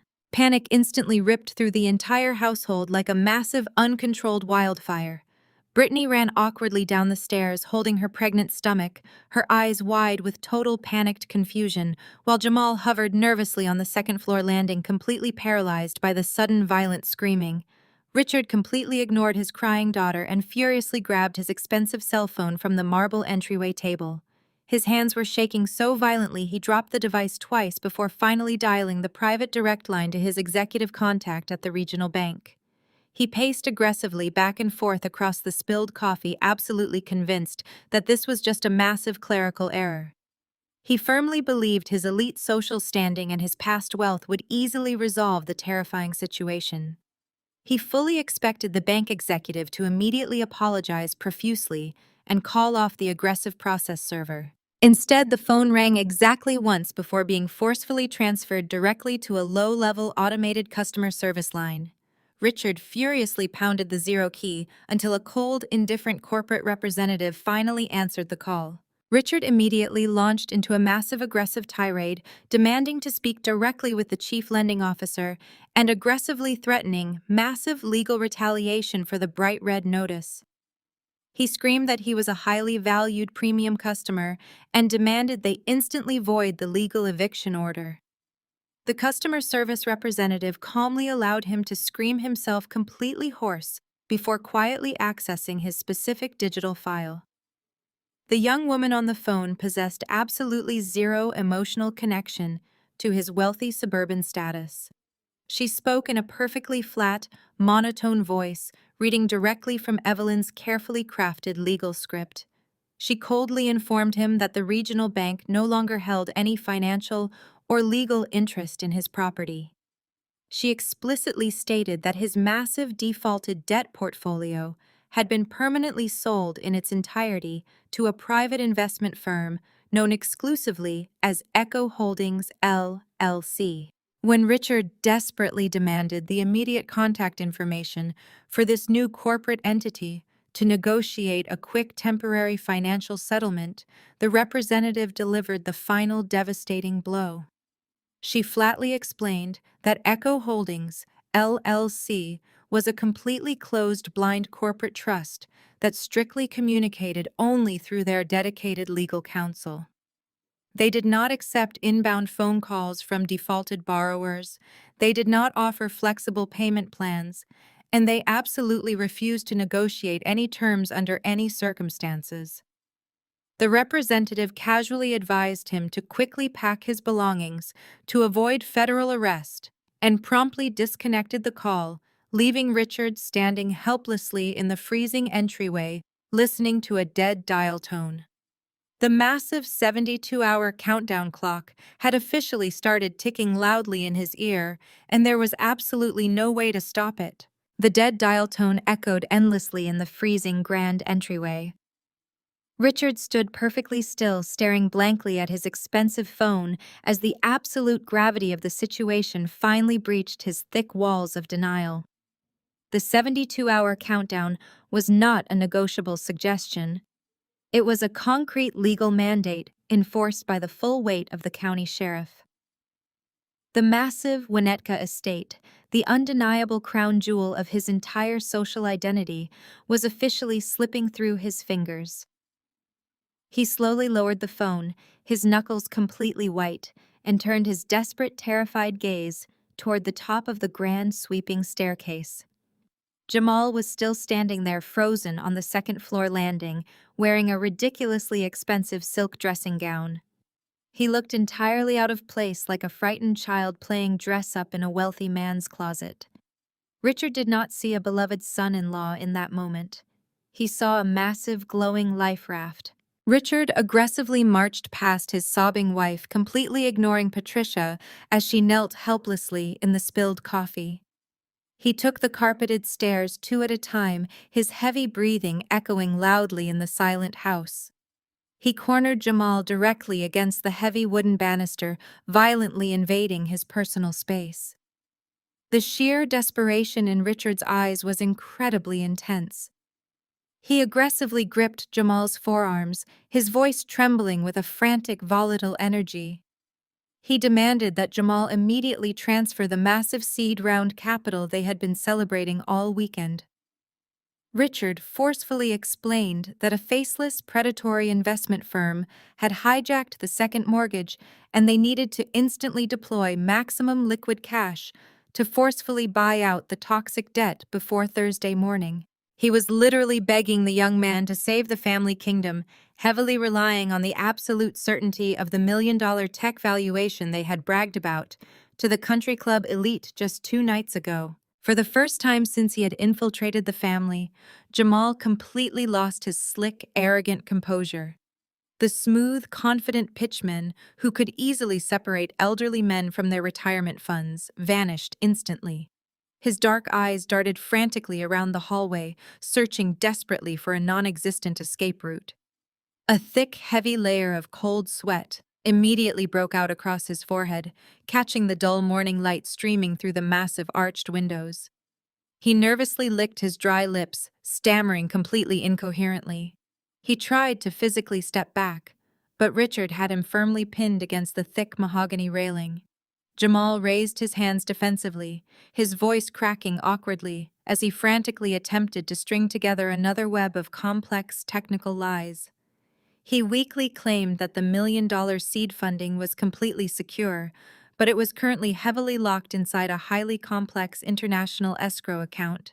He aggressively babbled about strict federal banking regulations, decentralized blockchain verification periods, and mandatory offshore holding protocols. He swore loudly that the massive funds would absolutely clear, but it would take at least 90 business days for the international wire transfers to fully process through the proper legal channels. The incredibly weak, pathetic lie hung heavily in the cold morning air. It was a spectacularly flimsy excuse, completely devoid of the sharp, confident polish he usually employed. Richard stared intently at Jamal's sweating, terrified face, and the massive, impenetrable wall of absolute delusion suddenly completely shattered. The heavy gears in Richard's mind finally slammed into place, grinding violently against the harsh, unforgiving reality. He remembered the specific dates of the aggressive second mortgage withdrawals. He remembered the massive wire transfers he had personally authorized directly into Jamal's startup accounts.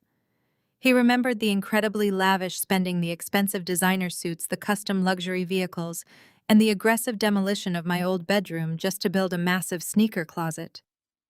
The terrifying math finally added up perfectly in his mind. There was no revolutionary predictive machine learning algorithm. There was no elite board of wealthy Silicon Valley investors. There was absolutely no massive million-dollar seed round. The entire technology startup was a spectacular, highly orchestrated fraud, and he had personally funded the entire scam using the equity of the very house they were now being violently evicted from. The horrifying realization hit Richard with the devastating force of a speeding freight train. He had completely destroyed his own financial life to aggressively finance a cheap con artist.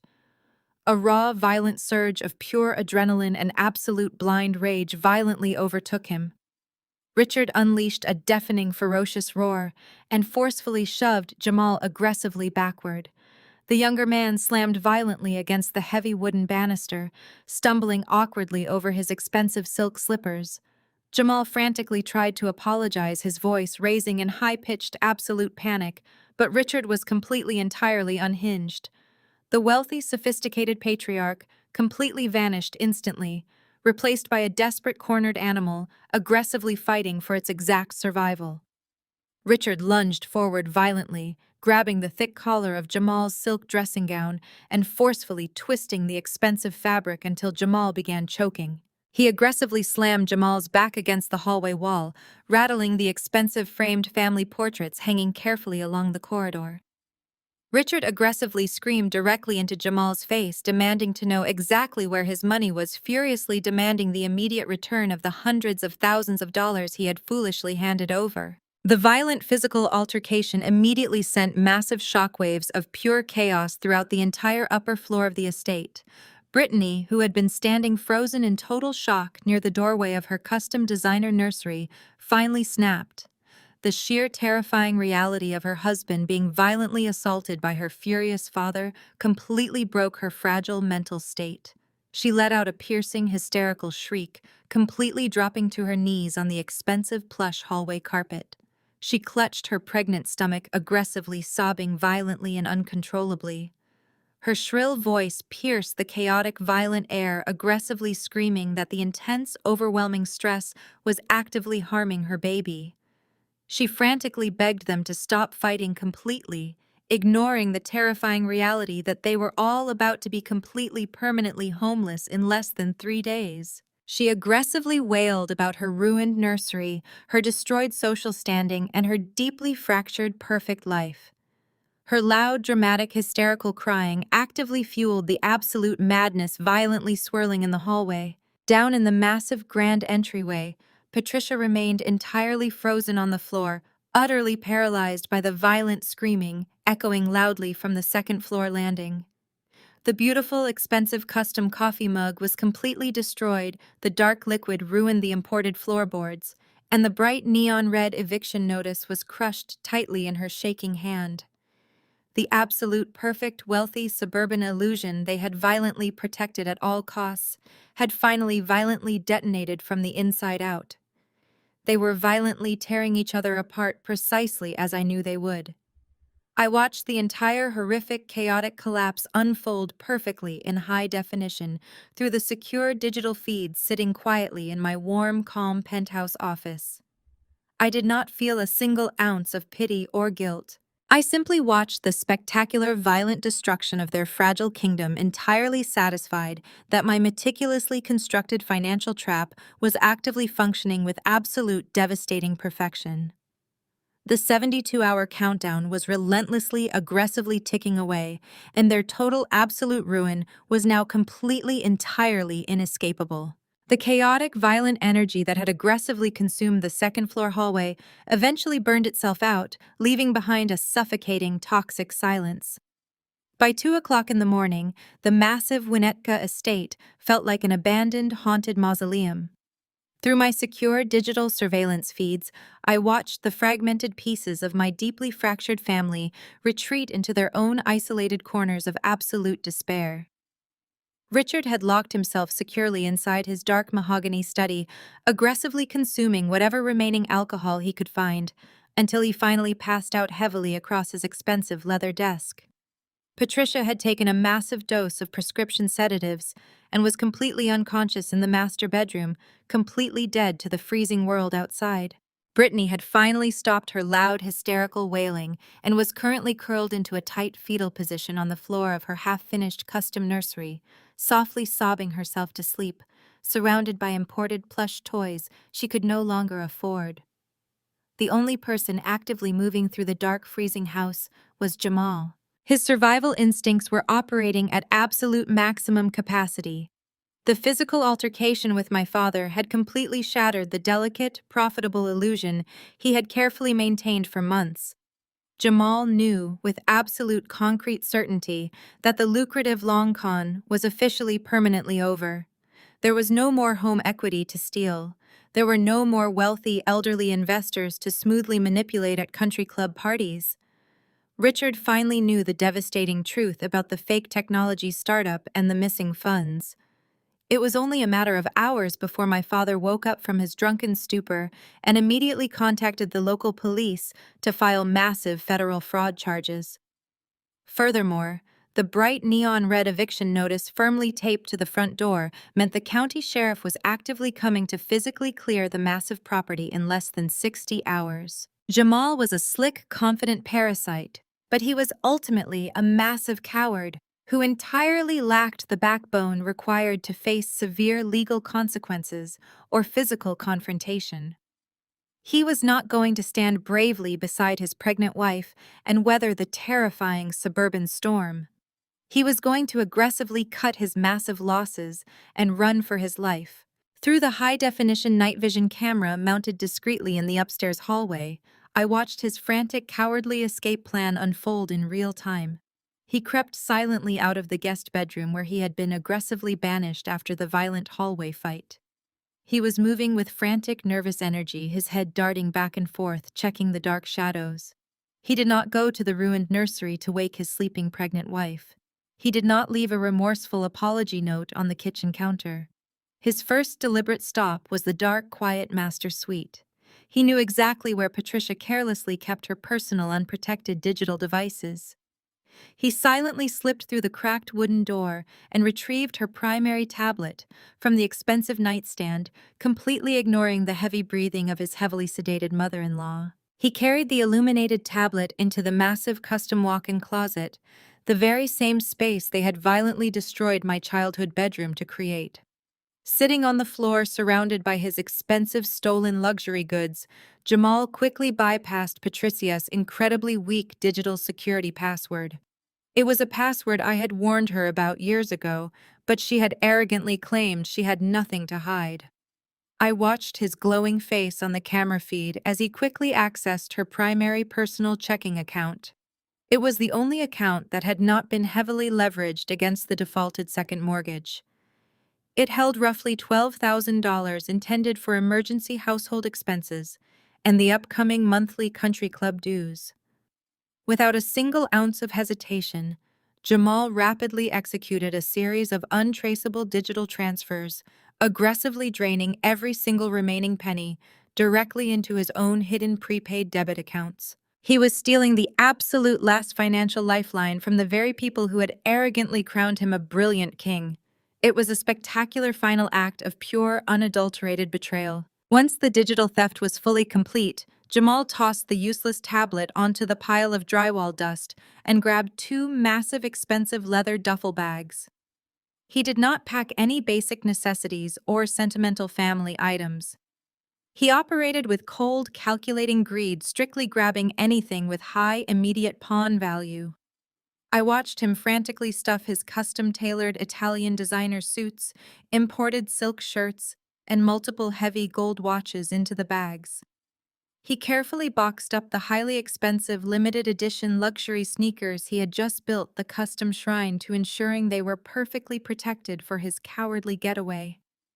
He zipped the heavy leather bags closed, completely abandoning the vast majority of his personal belongings, just to ensure he could move fast. He walked right past the ruined nursery without casting a single backward glance, completely turning his back on the woman carrying his unborn child. He was leaving her to wake up completely alone, entirely broke and legally mandated to be violently thrown out into the freezing snow by the county sheriff. He navigated the dark, silent staircase, avoiding the specific wooden steps he knew would aggressively creak in the quiet night.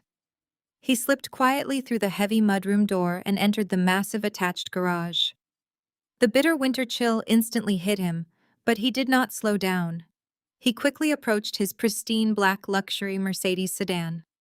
It was a top-tier premium vehicle completely leased using my father's stolen equity strictly to project the aggressive image of a highly successful chief executive officer. Jamal carefully loaded his heavy stolen designer bags into the spacious trunk, quietly closing the heavy lid to avoid echoing throughout the dark garage. He slipped into the heated leather driver's seat and gently pushed the quiet ignition button. The expensive German engine purred softly to life, barely making a sound. He pressed the remote control button mounted on the sun visor, and the massive garage door slowly began to rise, letting the brutal, screaming winter wind and heavy driving snow violently into the space. Jamal did not wait for the heavy door to fully open. He aggressively slammed his foot onto the gas pedal, heavily spinning the premium tires on the smooth concrete floor. The black Mercedes shot backward out into the raging blizzard, fishtailing slightly on the icy cobblestone driveway before he sharply, violently corrected the steering. He did not pause at the end of the long, dark driveway to look back at the massive estate he had successfully helped entirely destroy. He aggressively turned the wheel and accelerated rapidly down the dark, freezing suburban street, entirely disappearing into the thick, blinding white snow. I sat quietly in my warm penthouse watching the taillights fade away on the exterior digital feed. The brilliant visionary son-in-law, the absolute pride of the entire family, had officially fled the state like a terrified rat, abandoning a sinking ship, leaving his ruined in-laws and his pregnant wife entirely alone to face the absolute devastating consequences of their own massive, blinding arrogance. The freezing sun finally breached the dark horizon, casting long, harsh shadows across the snow-covered city of Chicago. Inside the Winnetka estate, the brutal reality of the morning was actively setting in. I watched the digital monitors as Patricia finally began to stir in the master bedroom. The heavy dose of prescription sedatives wore off, leaving her groggy and disoriented. She reached blindly for her tablet on the nightstand, entirely unaware that her precious son-in-law had completely drained her final financial safety net while she slept. When she finally managed to focus her blurry eyes on the banking application, the immediate shock jolted her completely awake. The screen clearly displayed a devastating zero balance. She frantically tore through the massive house, her heavy silk robe trailing behind her, screaming for Jamal. She found the ruined custom walk-in closet completely stripped of its expensive designer contents. She found the heavy leather duffel bags missing. She found the garage completely empty, where the leased black Mercedes used to be parked. The horrifying truth was staring her directly in the face, but Patricia possessed a truly supernatural ability to forcefully reject reality. Instead of collapsing into a puddle of despair or immediately calling the police to report a massive theft, she actively chose to construct a brand new, highly elaborate delusion.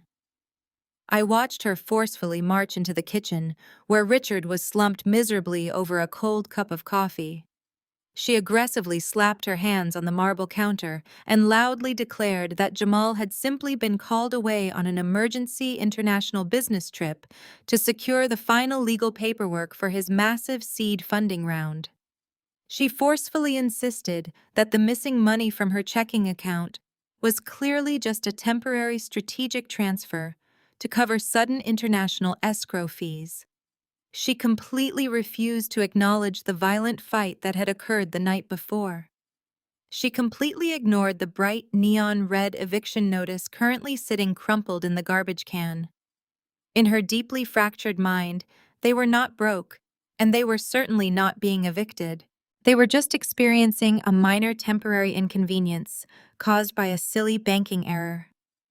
But even a profound delusion requires basic shelter from the freezing winter storm raging outside. Sitting in my warm penthouse office, my secure private cell phone suddenly buzzed violently against the glass desktop. The caller identification displayed my mother's private cell phone number. I had not spoken directly to her since the bizarre confrontation in the catering kitchen during the lavish weekend party. A small part of me honestly believed she was calling to finally apologize.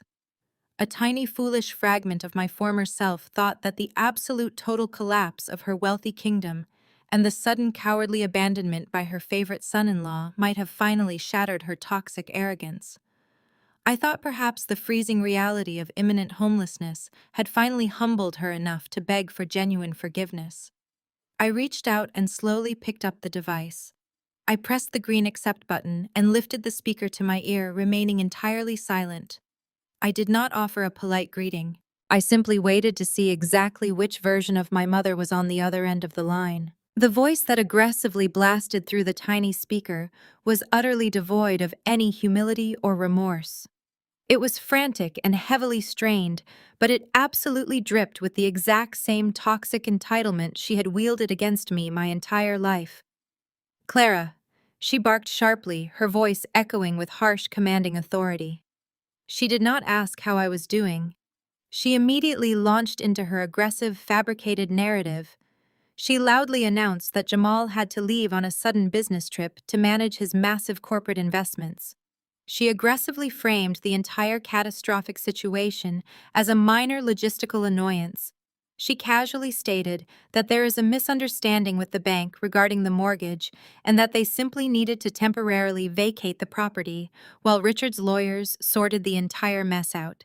She spoke incredibly fast, completely refusing to allow me a single second to respond or question the absolute massive holes in her ridiculous story. Then came the ultimate breathtaking demand. She did not request a small favor. She issued a direct military order. She forcefully ordered me to immediately drive to my local bank and completely empty my entire personal savings account. "You need to empty your savings right now and rent a luxury apartment for us," she demanded aggressively. She sharply complained that it is freezing outside and completely unacceptable for a woman of her high social standing to be uncomfortable. She commanded that I secure a massive 3-bedroom unit with a premium view and a dedicated concierge service specifically to accommodate Brittany's extreme pregnancy stress. She forcefully added that I needed to hurry up and have the keys physically delivered to the Winnetka estate before sunset, because they absolutely refused to pack their belongings in the dark. She was demanding I permanently bankrupt myself to completely finance her fake wealthy lifestyle, while actively lying to my face about the very scam artist who had just robbed her blind. The sheer absolute magnitude of her unwavering audacity was honestly entirely majestic. It was a perfect, flawless masterpiece of complete narcissistic delusion. I sat perfectly still in my expensive leather chair, letting her frantic, aggressive demands echo loudly in my silent office. I looked at the massive digital monitors displaying the live security feeds of the dark, freezing house. I saw the absolute ruin they had brought entirely upon themselves through their own vicious greed. I thought about the freezing rain hitting my face when they locked me out. I thought about the sledgehammer destroying my childhood sanctuary. I thought about the bright red notice legally enforcing their total destruction. My mother briefly paused her aggressive rant to take a quick, sharp breath, expecting me to immediately submit and obey her toxic commands. I did not argue with her. I did not point out the missing Mercedes or the drained bank accounts. I did not inform her that my blind corporate entity was the exact reason she was being aggressively thrown into the snow. I simply moved the phone away from my ear, pressed the red button, and hung up the phone without saying a single solitary word. The dead silence on the line after I ended the call felt heavier than the brutal winter storm raging against my penthouse windows. I placed the phone face down on my glass desk and turned my full, undivided attention back to the massive array of digital security monitors. The next 48 hours dragged by in a state of absolute suspended animation inside the Winnetka estate. My family remained completely trapped inside their massive freezing house, paralyzed by a potent mixture of stubborn denial and absolute financial terror. They did not pack a single box. They did not hire a moving truck. They simply huddled together in the dark living room, entirely convinced that their wealthy social status would somehow magically shield them from the heavy, crushing weight of the law. They waited for a miraculous rescue that was never going to arrive. Thursday morning finally broke over the Chicago coastline, bringing with it a massive secondary wave of the brutal winter blizzard. The temperature plummeted to single digits, and thick, blinding sheets of white snow violently hammered the manicured suburban streets. Exactly at 8 o'clock in the morning, the absolute final second of the 72-hour legal grace period officially expired. My blind corporate entity, Echo Holdings, LLC, was now legally authorized to completely seize the physical property. I leaned forward in my expensive leather chair, my eyes locked entirely onto the high-definition exterior camera feed. Through the heavy driving snow, a massive convoy of heavy-duty vehicles slowly turned onto my parents' long cobblestone driveway. It was not a polite legal representative or a flexible bank manager. It was a heavy tactical display of absolute county authority. Two massive black and white county sheriff sport utility vehicles led the procession, their bright blue and red emergency lights cutting sharply through the thick white blizzard. They were immediately followed by 3 massive commercial moving trucks and a highly synchronized team of heavy property preservation contractors. The sheer scale of the foreclosure operation was breathtaking. 4 heavily armed county deputies stepped out into the freezing slush wearing thick tactical winter gear. They marched aggressively up the front stone steps, completely ignoring the bitter howling wind. The lead sheriff did not bother ringing the expensive brass doorbell. He aggressively pounded his heavy flashlight against the custom mahogany front door, demanding immediate entry under the strict authority of the county court. Inside the house, the sudden violent banging echoed like a massive cannon shot. Through the interior hallway camera, I watched Richard completely freeze his face, draining of all color. He frantically tried to lock the heavy deadbolts, but he was far too late. A certified county locksmith stepped forward and rapidly drilled straight through the expensive custom locking mechanisms. The heavy mahogany doors were forcefully shoved open, letting the brutal, screaming winter wind and a small army of strangers violently into the grand entryway. The chaotic breach of their sacred wealthy sanctuary was absolute and instantaneous. The heavy tactical boots of the armed deputies aggressively tracked thick, freezing slush directly across the imported pristine hardwood floorboards. The lead sheriff loudly announced that the property was now officially under the legal possession of Echo Holdings LLC and demanded that all previous occupants immediately vacate the premises. Richard violently snapped out of his shocked paralysis and aggressively charged at the armed officers. He was wearing his ridiculous velvet smoking jacket, completely unwashed and reeking of stale imported scotch. He aggressively thrust his finger directly into the chest of the lead sheriff, screaming violently at the top of his lungs. He loudly threatened to file massive federal lawsuits against the entire county department. He aggressively name-dropped the local mayor and several wealthy conservative politicians, demanding the officers immediately leave his private property.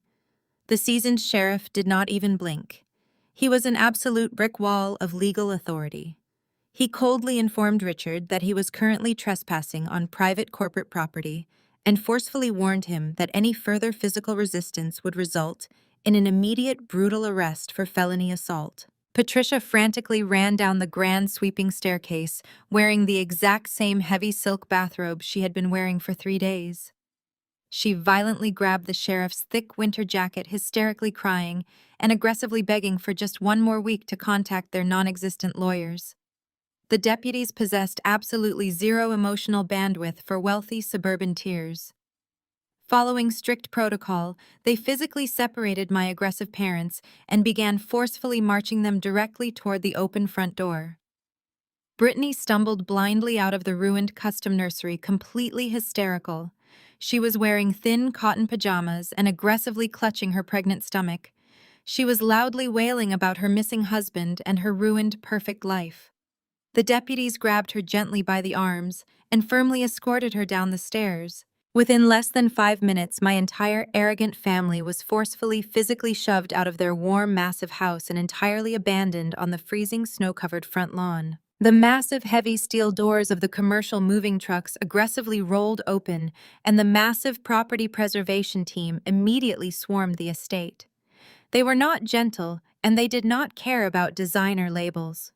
They operated with ruthless mechanical efficiency, strictly following the legal mandate to completely clear the premises. I watched in absolute silent satisfaction as the massive moving crew began hauling out the physical manifestations of my family's fake wealth. They aggressively dragged the heavy velvet antique sofas directly out the front door, dumping them carelessly onto the freezing icy driveway. They violently dismantled the expensive custom crystal chandeliers, packing them into cheap cardboard boxes. I watched 2 burly movers carelessly carry out the massive unboxed limited edition luxury baby crib that Brittany had arrogantly purchased with my father's stolen equity. They threw it aggressively into the back of the massive truck, completely scratching the expensive white paint. Standing barefoot in the freezing deep snow, Richard violently completely lost his mind. He aggressively lunged at the massive moving crew, frantically trying to physically rip his expensive crystal decanters out of their heavy-gloved hands. 2 armed deputies immediately intercepted him, violently slamming him face first against the icy hood of the county patrol vehicle and aggressively securing his wrists with heavy steel handcuffs. Patricia completely collapsed onto the freezing snow-covered lawn, entirely unable to process the absolute violent destruction of her wealthy social empire. She just sat in the freezing slush, shivering violently in her silk robe, completely broken. Brittany was on her knees, aggressively sobbing into her frozen hands, frantically screaming Jamal's name into the howling winter wind. They were completely, entirely ruined. The massive wealthy castle they had violently protected by throwing me out into the freezing rain was officially permanently gone. I sat quietly in my warm, safe penthouse, watching their absolute complete destruction unfold on the glowing monitors, a cold, hard smile permanently fixed on my face. The debt was officially fully collected. The freezing wind howled violently across the manicured lawns, tearing through the bare branches of the ancient oak trees. The chaotic symphony of the massive property preservation team tearing apart the grand estate was suddenly interrupted by the low, powerful hum of a heavy engine. A sleek, heavily armored black sport utility vehicle smoothly cut through the thick driving blizzard, slowly turning onto the icy cobblestone driveway. It was an intimidating, massive machine, completely blacked out, and heavily customized, radiating absolute power and total control. It rolled to a smooth stop directly behind the massive county sheriff vehicles, perfectly blocking any potential exit route. The heavy tinted windows obscured the interior, completely hiding my identity from the frozen, desperate people currently being violently processed on the front lawn. The heavy armored passenger door swung open with a solid mechanical thud, and I stepped out directly into the brutal, freezing storm. I was not the terrified, desperate daughter they had violently thrown out into the freezing rain all those years ago. I was dressed flawlessly in an expensive custom-tailored cashmere winter coat, heavy, dark leather gloves, and premium designer boots that aggressively crunched against the freezing, icy slush. Two high-level corporate attorneys immediately stepped out of the heavy vehicle, flanking me perfectly on either side. They wore sharp, expensive dark suits underneath their heavy wool overcoats, gripping thick leather briefcases containing the absolute flawless legal documentation of my total victory. We walked smoothly and deliberately up the long, icy driveway, moving in perfect synchronization. The armed county deputies immediately recognized my top-tier corporate legal team and respectfully stepped aside, parting the chaotic sea of heavy movers and aggressive contractors to grant me clear, undeniable passage to my legally acquired property. The violent commotion on the freezing lawn suddenly completely stopped. Patricia looked up from the freezing slush, her heavily sedated eyes blinking frantically in absolute total disbelief. Brittany temporarily ceased her loud, hysterical wailing, staring blankly at my expensive tailored clothing and the aggressive, powerful stance of my expensive legal team. But Richard reacted with pure, unadulterated venom. He was still aggressively pinned against the icy hood of the county patrol vehicle, his wrists locked tightly in heavy steel handcuffs. His face was completely purple from the freezing cold and his own massive, violent rage. When his bloodshot eyes locked onto my face, his entire body violently convulsed against the heavy metal of the police car. The absolute audacity of my arrival entirely shattered his remaining fragile composure. "Did you come to gloat?" He violently spat, his hoarse voice aggressively cutting through the howling winter wind. He violently strained against the heavy metal cuffs, completely ignoring the armed deputy standing directly next to him. His absolute blind arrogance was truly staggering to witness in person. Even completely ruined, freezing in the snow and facing severe felony assault charges, he fundamentally believed he was still the supreme commander of the family. He aggressively thrust his chin forward, his eyes burning with intense, toxic hatred. "Tell your lawyer to figure out who owns this Echo Holdings company so I can sue them into the ground." He aggressively screamed, violently kicking the icy tires of the patrol car. He loudly demanded that I instantly deploy my legal resources to track down the massive, faceless corporate entity that had forcefully stolen his precious kingdom, completely oblivious to the massive, devastating reality standing right in front of him. I stopped precisely 4 feet away from him, allowing the brutal, freezing wind to whip my dark hair around my face. I did not flinch at his violent, aggressive screaming. I did not offer a single ounce of pity for his freezing, pathetic condition. I stared directly into his bloodshot, furious eyes with absolute cold, calculating precision. I remained perfectly silent for several long, agonizing seconds, letting his frantic, violent screams echo loudly off the massive stone walls of the estate he no longer owned. The lead attorney, standing directly to my right, slowly unclasped his expensive leather briefcase. He smoothly extracted a thick stack of highly official legal documents featuring heavily embossed corporate seals and bright red mandatory county foreclosure stamps. He calmly stepped forward and held the massive legal file directly in front of Richard's freezing red face. I did not need to hire a lawyer to find the owner of Echo Holdings. I stated, my voice completely flat and entirely devoid of any human emotion. The words cut through the freezing winter air with the absolute devastating precision of a surgical scalpel. I kept my cold, dead eyes firmly locked entirely onto his.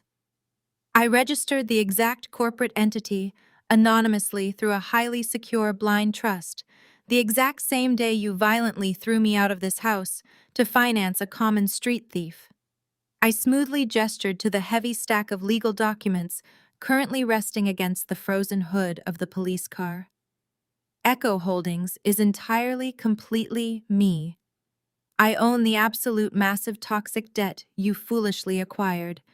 I personally triggered the mandatory aggressive foreclosure protocol.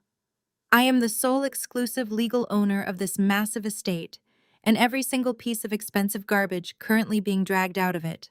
The devastating, brutal truth slammed into Richard with the massive physical force of a concrete wall. The violent, aggressive rage instantly permanently drained from his freezing purple face, replaced by a sudden, horrifying look of absolute total comprehension. He stopped straining against the heavy steel handcuffs. His knees violently buckled against the icy metal bumper of the police car, and he slumped downward, completely defeated.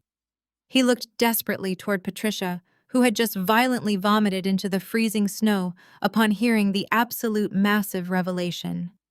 Brittany was completely frozen in absolute sheer terror, clutching her stomach as the horrifying reality of my total engineered revenge entirely washed over her. I had not just legally taken their expensive house.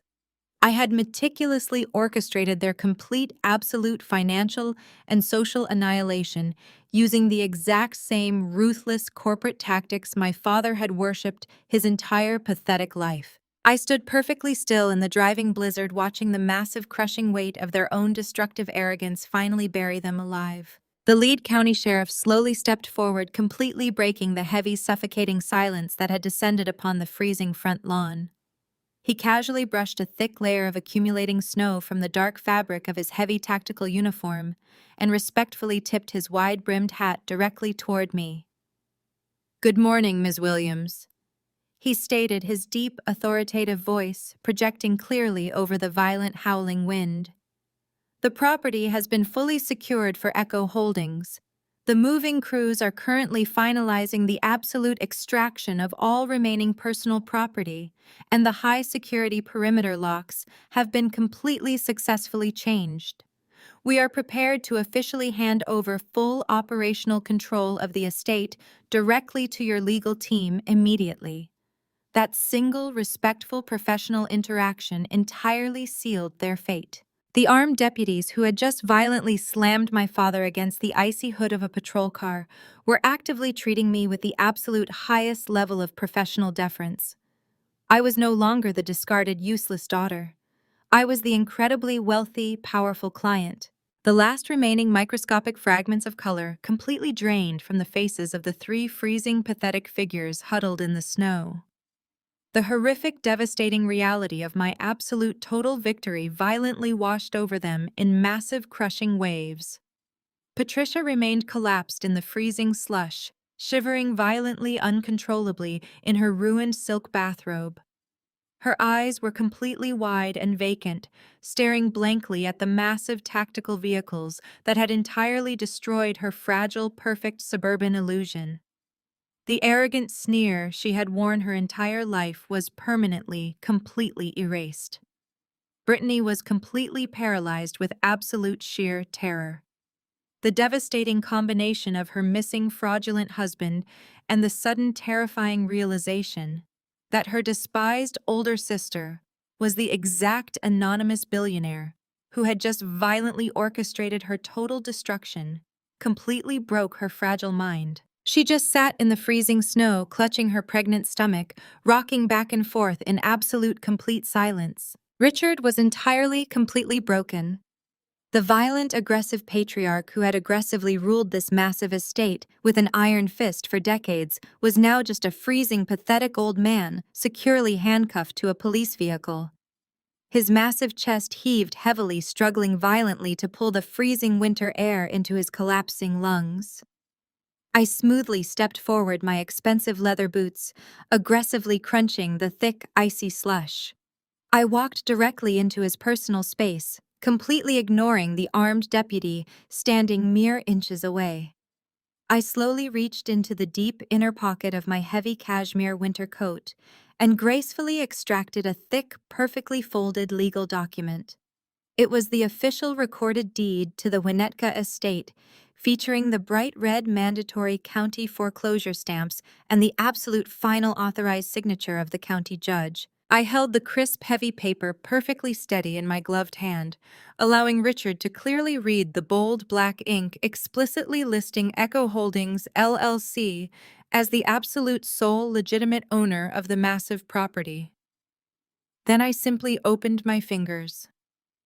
The heavy legal document fluttered softly through the freezing, howling wind and landed perfectly in the dark gray freezing slush directly at his ruined feet.